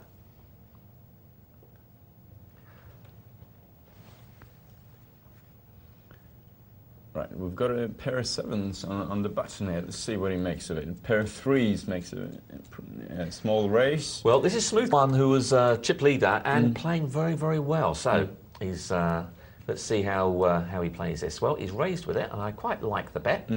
Absolutely. Chancey, mind you, but it's a good bet. And again, this is the kind of situation where, I mean, you don't want to call on the sevens. It's either a raise or fold situation, really, because. Worked out nicely for him. Look at that. He's taken one player out, moved a bit. He's taken one player out, boosted his stack, and he's moved up one notch on the ladder in the money price table. Yeah. So nicely played, Smith. I thought you played that well. He was only taking a chance really against the small blind and big blind, because if anyone had a decent hand, less likely that they would just limp in, you know, in that situation. So yeah, I thought he played that well. Glad to see that he made that final table, because so all too often we see chip leaders and what have you not making the final, even though they seem to be playing really well. But that form has continued. So he's now up there in second spot? Yeah, and Captain G couldn't resist the challenge of betting a little bit on the flop there. With the ace on top there, I might have been inclined just to give my opponent another card, just maybe to try to squeeze a little bit more money out of him. But I can't really blame him either for putting in the bets, taking what's in it already, and yeah. It's one of those calls where there's no real right or wrong. It's got to be up to you a little bit. Yeah. Well, he's certainly been playing an excellent game, so it'll be interesting to see how the rest of this table develop. We've got some decent players on here. Crumble, we've seen win these before, and SS Snakey we've seen around a lot. I don't recognise too many of the others. Well, Max Power was in the game earlier at least. We've had a look at him, and if I recall correctly, he made a couple of pretty bold decisions and played it really hard, and it did pay off. I mean, he's at the final table, so yeah, it's going to be interesting to follow him as well. So if you just tuned in, wondered what you're looking at, you're watching a multi-table poker tournament. This is a variation of poker called Texas Hold'em. 81 players started. They all donated $10 into a prize pool. The people that are running the show added another $2,000 into it, which means the total prize pool was $2,810. First prize was $843, and 10th prize was $42. If you came 11th, you get no money, and it's a knockout tournament. They all started with 2,000 in chips. And knockout means that you are not allowed to put money back on the table. Sort of, if you lose, you're out. Absolutely, yeah. It's like a bit like the FA Cup as opposed to a league game. Once you're out the FA Cup, you're out. League game, obviously, if you lose a match, you play next week.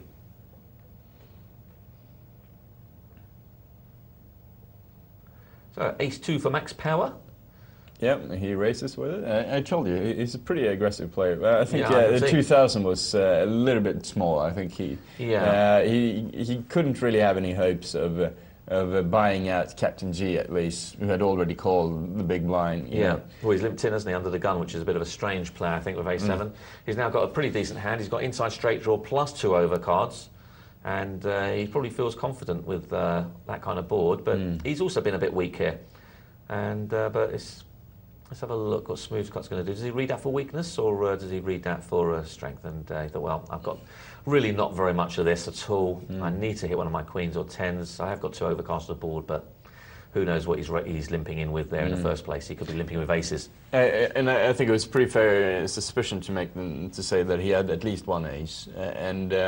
Well, with that board, you know, he did have an inside straight draw if he had an ace. So, yeah, no, I think that's fair enough. He decided to, it was too risky a play, and I quite agree with him. I think that was a risky play. I like stealing where possible, but I don't think that was a genuine stealing attempt. Stealing opportunity, should I say.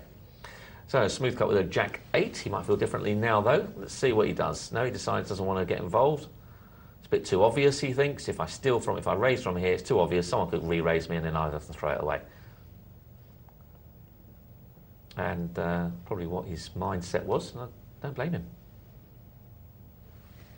Well, Captain G has said, I don't really want to see a flop with my pair of 4s. I'm only going to get probably 3 overcasts, so let's try and win it before it gets to that stage. And he done it and took it down. Well done.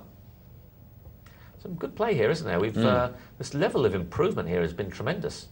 But, you know, since I've been watching the show, I mean, it's about coming up to a year now, and since I've been on the show, and we've seen these players really improve in leaps and bounds. Well, maybe they're actually listening to us. Yeah, it could be. Or probably just doing the opposite of what we say. Yeah, and that would probably work as well, yeah. So 7-5 for Crumble. He's picked up a little bit of a hand here. He's got an inside straight draw. He needs a 6 to make him a straight.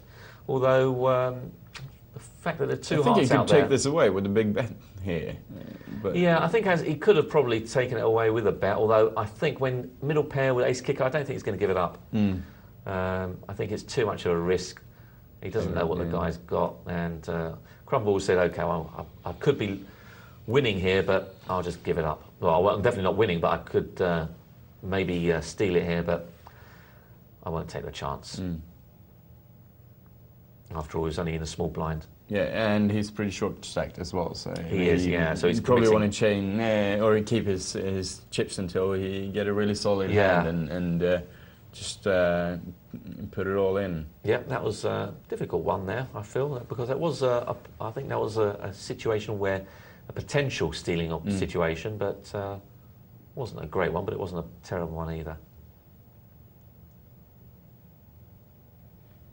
But then again, it's always easier to be the backseat driver sitting here saying, oh, well, of course you could have bought that one. But when you're sitting there, you have no idea what the other guy's got. Yeah. You could have come in with a slow played a pair of kings for all and crumble new. So, and I think he did the right choice by folding there.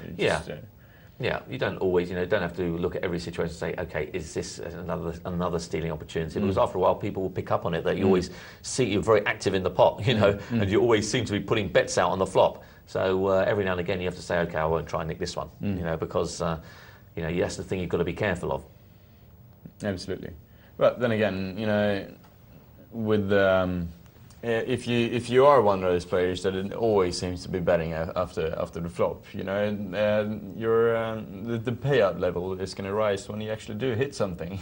That's true. Yeah. And if you manage to nick some small pots in before that, the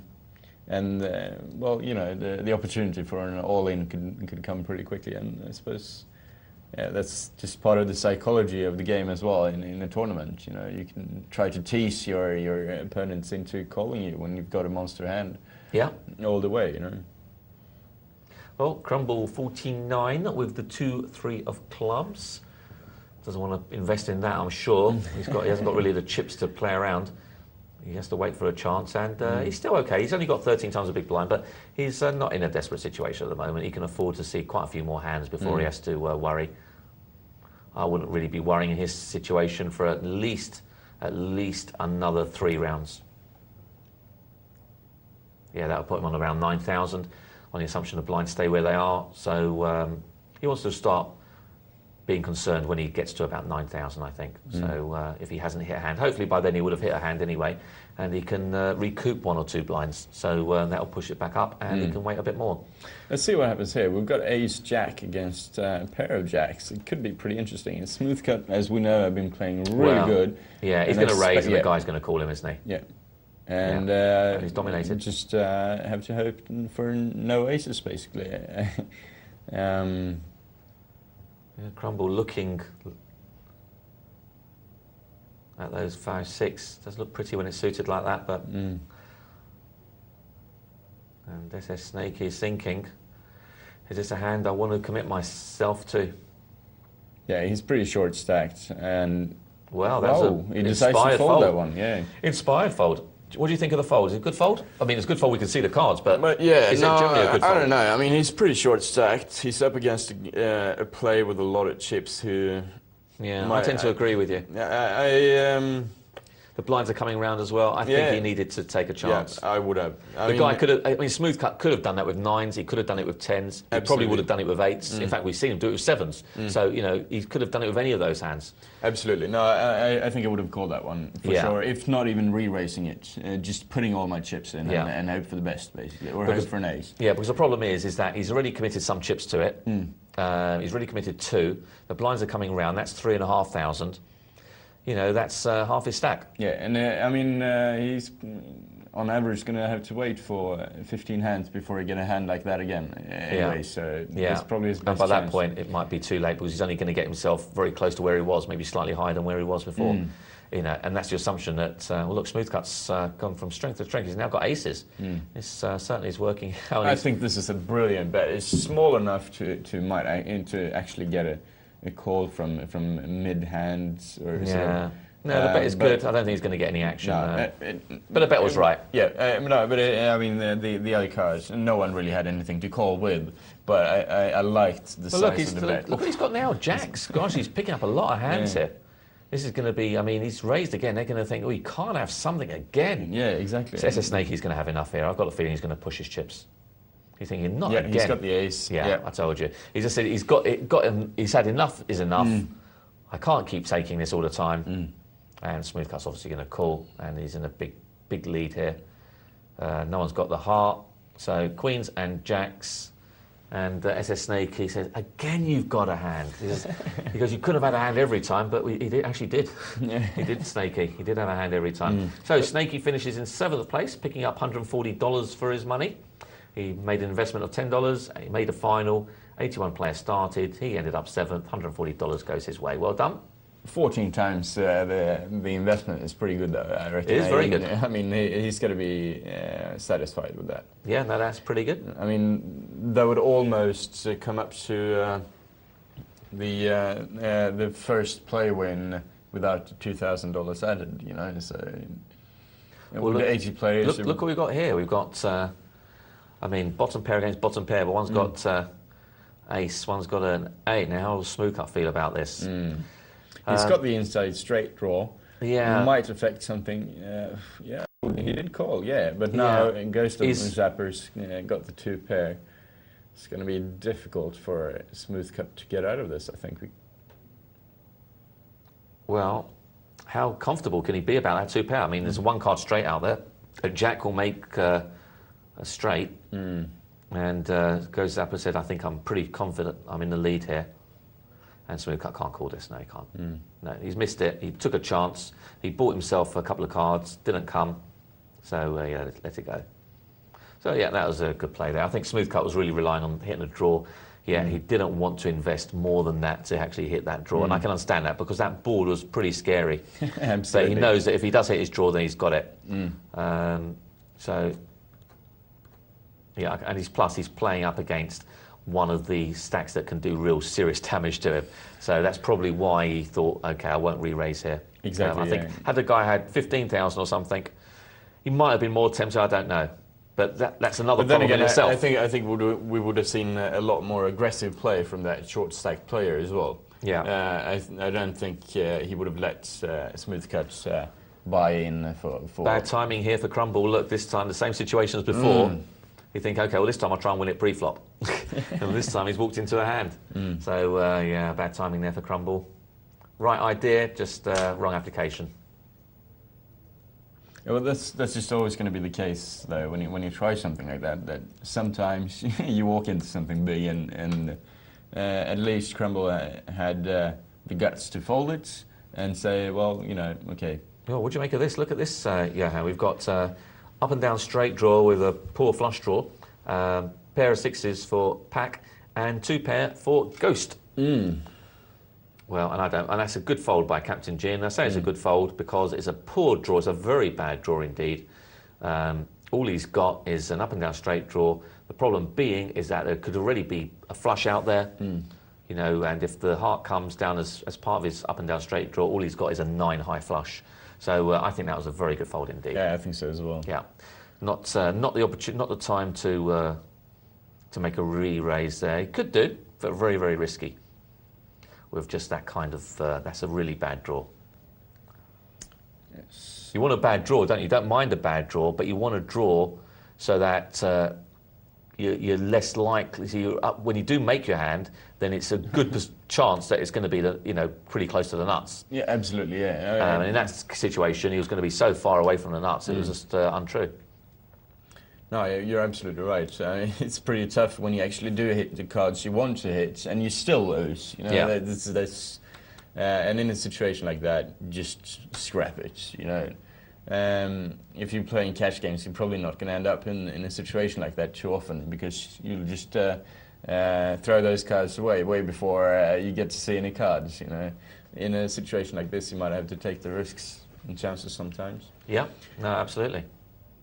Well, blinds are 500, 1,000. Let's see what happens here. We've got Should be ace, going up queen, shortly, I think. And button, queen 10, and queen 10 makes a raise.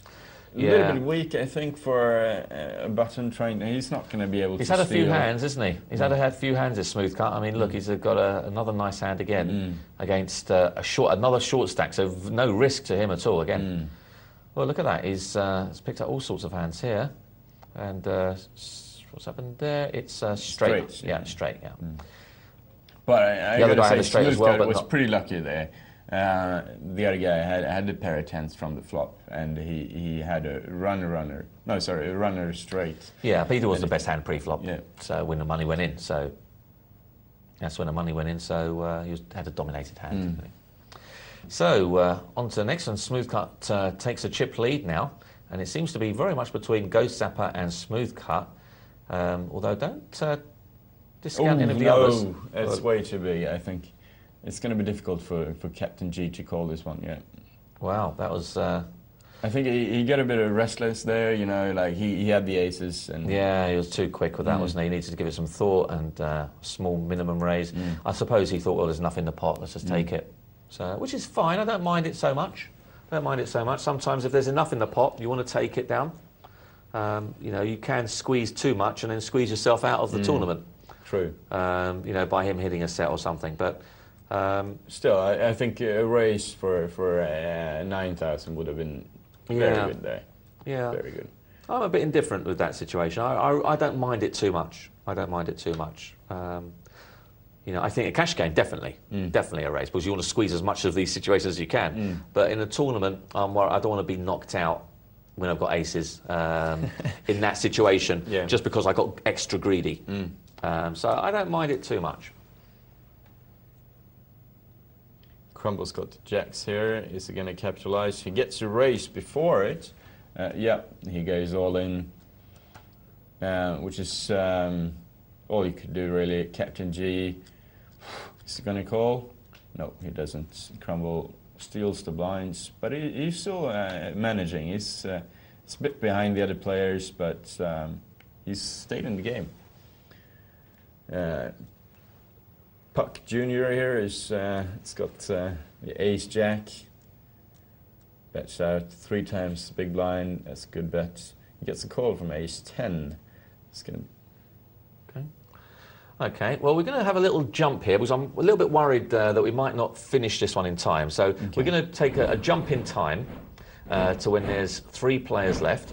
Okay, so I apologise if you've been watching and I wanted to see what happened to the other 2 guys. However, just to give you an update, Captain G finished in, let's have a look. We had Max Power 180, as you saw, finished in 6th place. Captain G finished in 5th place with $224. And Crumble just missed out. He finished in 4th place for 266. So my apologies to those guys. If you were watching, see what happened on your hands. Sorry, but wanted you to see the final few hands of this tournament, and I don't think we were going to get it in time. So what do you make of that? You were right at the beginning. 81 players, and we still didn't finish in time. So it just shows you how much play there was in this tournament, which is great, isn't it? Great tournament to play in, and you know, these are the kind of tournaments that I like to play in. Not for $10 necessarily, but the fact that you get so much play.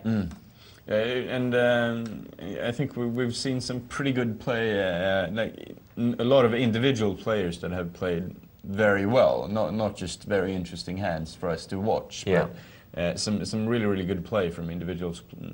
And that's we have seen some fabulous play tonight overall, haven't we? I remember, you know, talking about that cash game where we saw Cincinnati Kid, who made a great play, I thought, worthy of the mention again. Yeah, and not to mention my sit and go that I played with. Yeah, well, there you are. We saw a presenter playing well as well, winning the sit and go. For once, yeah. So that was pretty good. So it was a good choice you playing and not me, I think. Oh, who knows? So King 4, he thinks that there's a good chance that his 4 is winning, and there's a very good chance of that, I think. So we're down to 3, just to give you an idea what the prize money is for the 3. 351 is 3rd, 562 is 2nd, and 843 is 1st. Now, we're seeing a jump of $500 from 3rd to 1st, which is big, isn't it? It's worth, you know, it's worth battling it out for that, isn't it? You don't want to make any mistakes at this stage, do you? No, not at all. And even the jump from 3rd to 2nd is pretty sizable as well. Yeah, in fact, they've all got big jumps, haven't they? From 3rd to 2nd, 2nd to 1st, they've all got big jumps in between. So this is a time we don't want to make any mistakes. Well, look at that. Smoothcut, another hand. Gosh. And he's slow playing in as well. Oh, no, he's going to have to bet. He has to, yeah. He's worrying about the flush, isn't he? He wants, okay, if you're going to draw to a flush, then at least pay something for that draw. And Gosapa can't reply. Well, smooth cut, he's had a lot of hands on his on the final table. I mean, he's played great as well.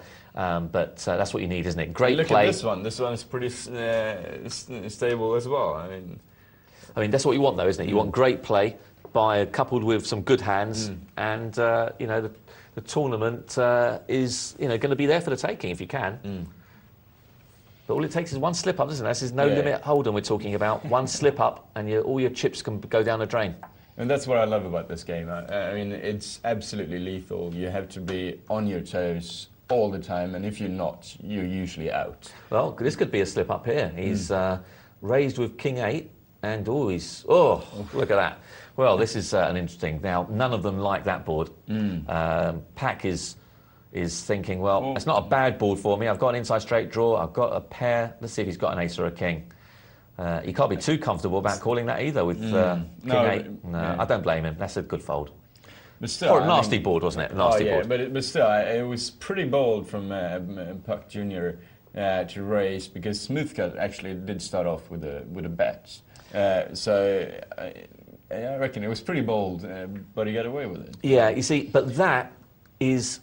We're talking about the same situation that Cincinnati Kid had, but the texture of that board was different, because that is a situation where you want to protect your ace, or if you have an 8-high board, you want to protect your ace, so you will go against the lead better by betting out first, because your hand is very vulnerable.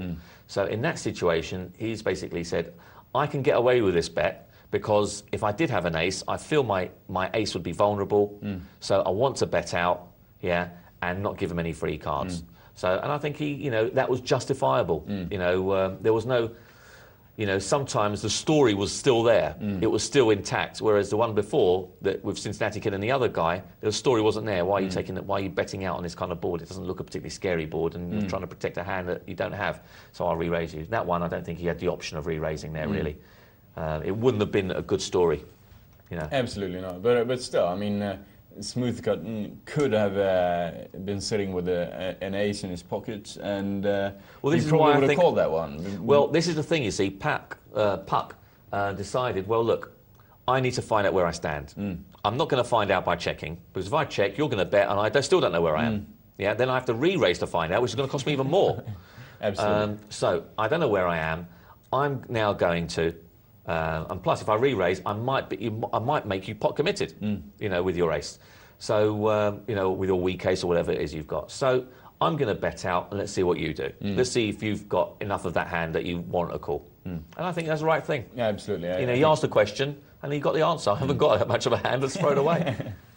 But I still got to say that.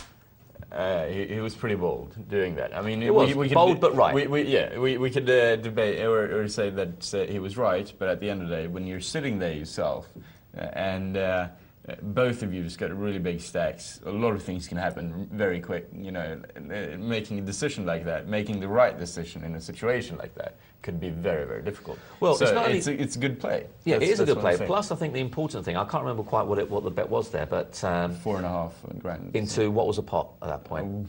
The bet was a bit weak, wasn't it? I think because it was 4.5. It was about 10,000, I think. No, it would have been less than that. He bet Smoothcut had 2,000 was the bet before. 24, 48. You're right. Yeah, you're right. So it was about 5,000, 6,000. Yeah, something like that. Yeah. Okay. So that was a good sized bet then, 3/4 of the pot, because that's important too. Because when you're asking the question, you've got to actually ask a proper question. And now Smoothcut, if he wants to do something, he's got to re-raise. To say that I've got a better hand than yours. And he's got to re-raise a sizable amount, which is going to scare him off if he hasn't got a hand, because it means he's putting a hand, his chips at risk with very little. So I think he made a good decision in the amount he raised as well. That was a good decision for the amount he raised. And I think that he's basically said, okay, if I make the bet big enough and Smoothcut comes over the top of me, then he must have the better hand. And I can fold it. Probably the straight. I mean, that's basically because a two-pair in that situation wouldn't be enough, comfortable about raising. But you never know. He might, with two-pair, he might want to re-raise too to find out where he stands. Absolutely, yeah. And that's another thing you have to sort of calculate. But still, I mean, it becomes difficult for the two pair, even ace kings, to re-raise in that situation. So I mean, if you get a quick re-raise, you know you're up against the straight. Yeah. So just fold that and feel happy that you didn't lose more. But then again, I mean, it's the battle of the minds, isn't it? It is a battle of minds, and you need to, you know, you need to develop situations, and you need to find out, you know, what is the right situation on this board. You know, let's see. I need to ask questions. The only way you ask questions is not by checking, by betting, seeing what your answer is, and then deciding whether the answer seems truthful or not. Obviously, if he folds, then it doesn't matter. But if he bets or calls, then you've got to decide what kind of hand could he call with, what kind of hand could he re-raise with. And let's face it, if he had something like Queen Jack, he probably wouldn't re-raise you. It'd probably just flat call. You know, I can't remember if there was two suited cards on the board. I don't think there was there? Yeah, there were two spades or something. Two spades, yeah. Okay, so a straight might have re-raised in that situation. So, yeah, but at least you're asking questions. By just checking, you don't get any question. All you do is the guy saying, yeah, I've got a hand, I'm betting. So, back to the hand in question, pair of sevens. Another pair for a smooth cut. He's had his fair share of pairs, hasn't he? Gosh. Absolutely, yeah. And Queens, he's played them well jacks. as well. I mean, he has. He's been aggressive with it. But look at this, not like, re-raised. What's his name? Well, look what we've got here. We've got Puck re-raising him and Smooth Cut re-raising back. Wow, what a strong play this is. Oh, let's look at this. Wow, this is.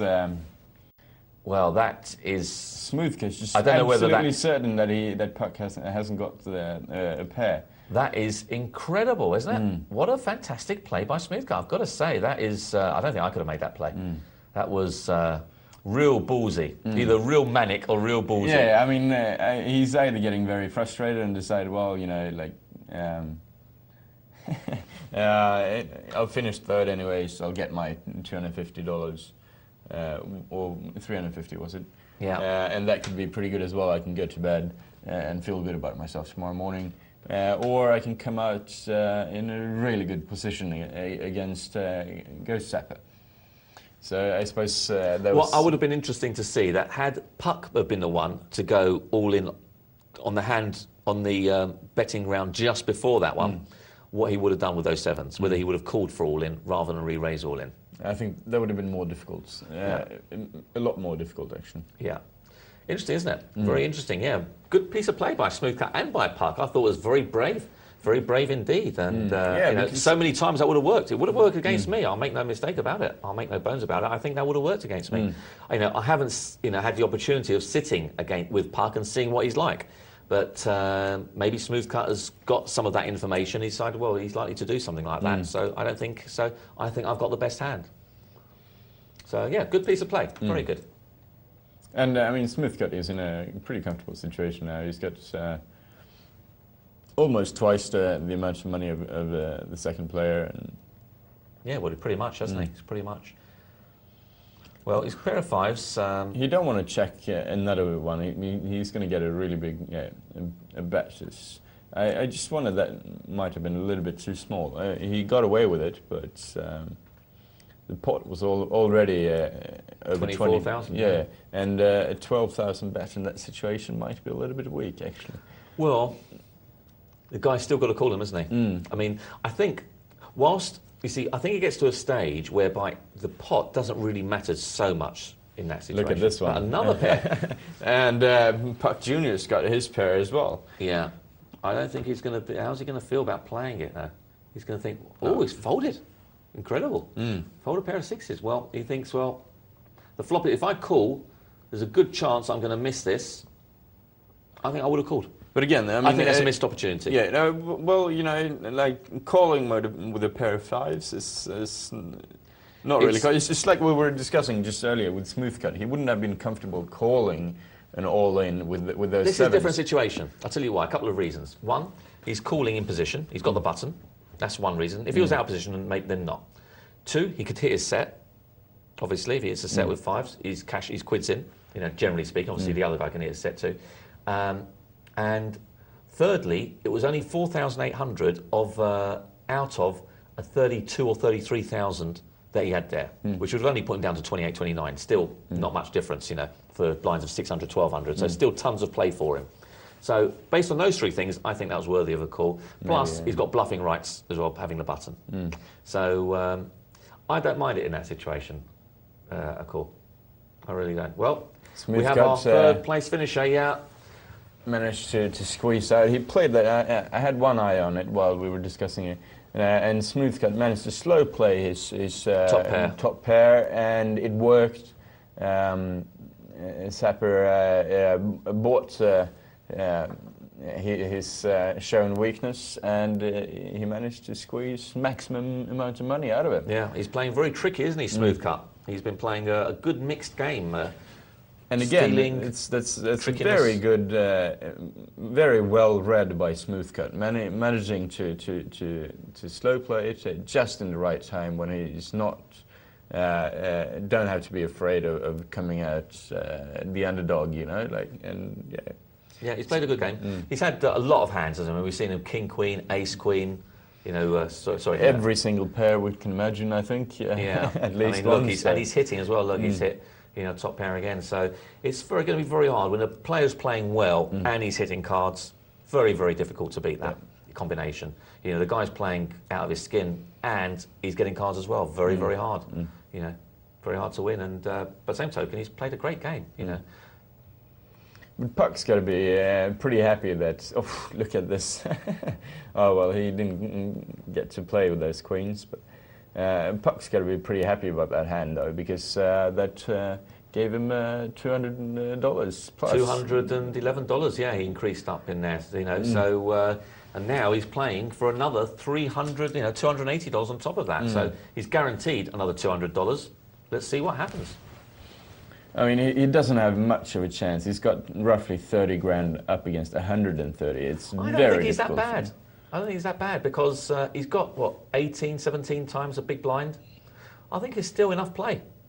I still think enough play. Yeah. One hand, he's up to 60. The other guy's down to 100. I don't think he's an underdog, of course, big underdog. However, I still think the blinds are so small that he can still play his way out of it. But he's got to be the better player, and he's got to have a little bit more luck on cards, which is highly unlikely against Smoothcut at the moment. Smoothcut's playing a great game, and he's got cards. Yeah, as well. I'll tell you what, Mark. I wouldn't want to be up against Smoothcut right now. Actually, I think it would be a tough proposition to beat, wouldn't it? Yeah, I think he'd take me down. I think this is just brilliant play from him. Yeah, he's playing very well, and certainly having those cards helps. Oh, look at that! And when he doesn't have the hand, he actually gets the hand on the flop instead. I think maybe Smoothcut works for him. Maybe that could be it. Yeah. Maybe the owner. The owner of the software. Must be, almost, yeah.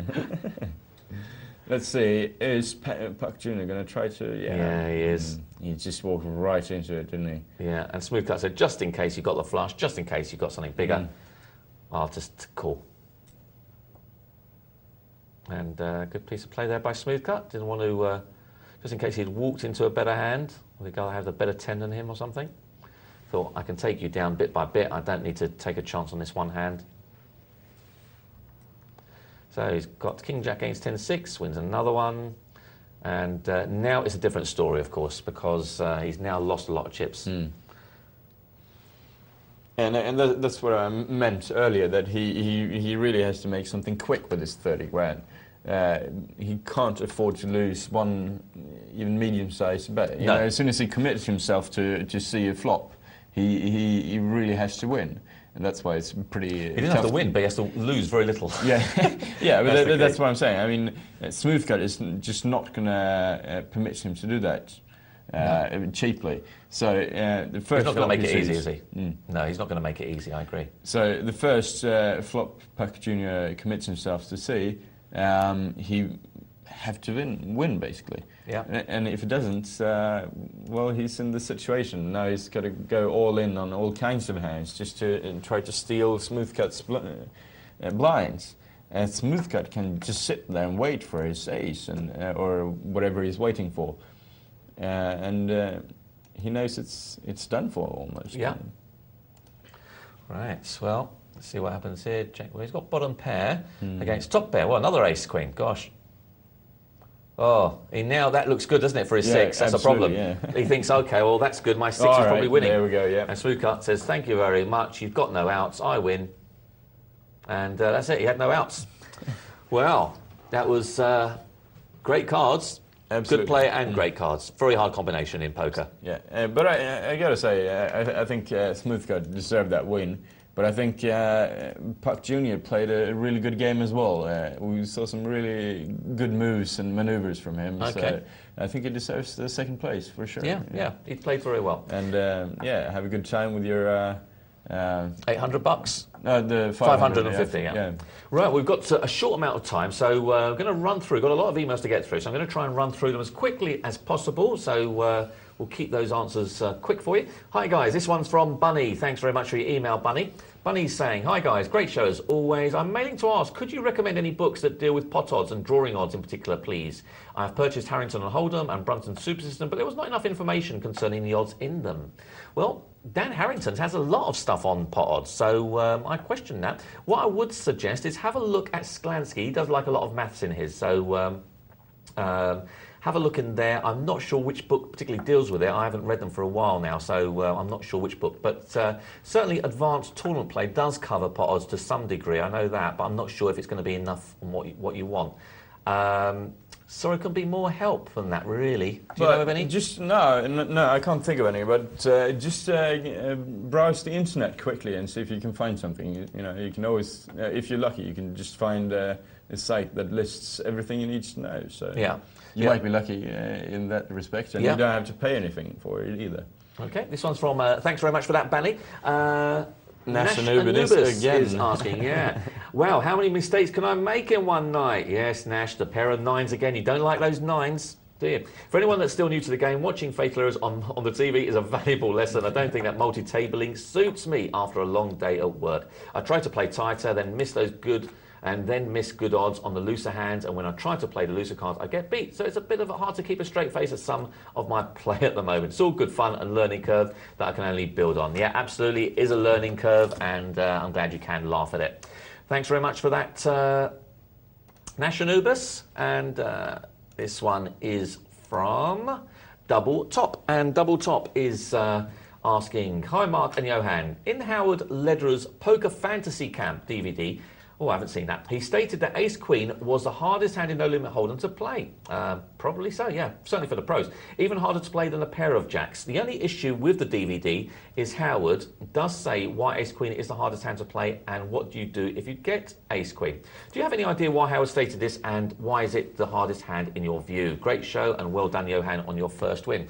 Personally, I think it's mainly because Ace Queen is one of those hands that you can't hit very much with. It's very, very hard to make a straight with it. You're over 300 to 1 to make a straight with it. You only generally make top pair. One of your top pairs might be dead to Ace King. It might be dead to 2 pair. So that leaves the Queen. So if you hit your Queen, that's really all you're aiming for. And it's very susceptible to someone hitting a King or someone else making 2 pair of some other hand. And that, in my view, is why it's not such a wonderful hand to look for. And that's why you want to be aggressive with it pre-flop when it probably is the best hand in a lot of cases, but get ready to throw it away very quickly post-flop. Yeah, and I mean, this has been sort of the theme hand throughout our evening, hasn't it? We've discussed it a lot, and I think we sort of emptied most of its implications. Okay, well, we've got one more email, and it's just in time. This one has to be really quick. Email from Peter Skelly. Just thought on your answer in the previous email that you don't find good players on lower tables. I'm a student and can't afford to play anything bigger than 50 cent, and I class myself as a solid player. I do make a good profit at this level, but tend to blow it on the $2, $5, £2, £5 blind tables when I've had too much to drink. I have a question about a hand I played recently. I don't think I'm going to have time to do it. I'll tell you what I'll do, Peter. If you post your question on the forum, okay, I'll actually answer it for you there. So, okay, so I'll look out for it, post it on the forum, and I promise I'll answer it there. I'll look out for it. Okay. Unfortunately, we've run out of time for this evening's show. I hope you've enjoyed it. It's been lots of good stuff. So, good night from me, and good night from you. Absolutely. I could have continued another hour if I got the chance. And I'll see you tomorrow. Goodbye for now.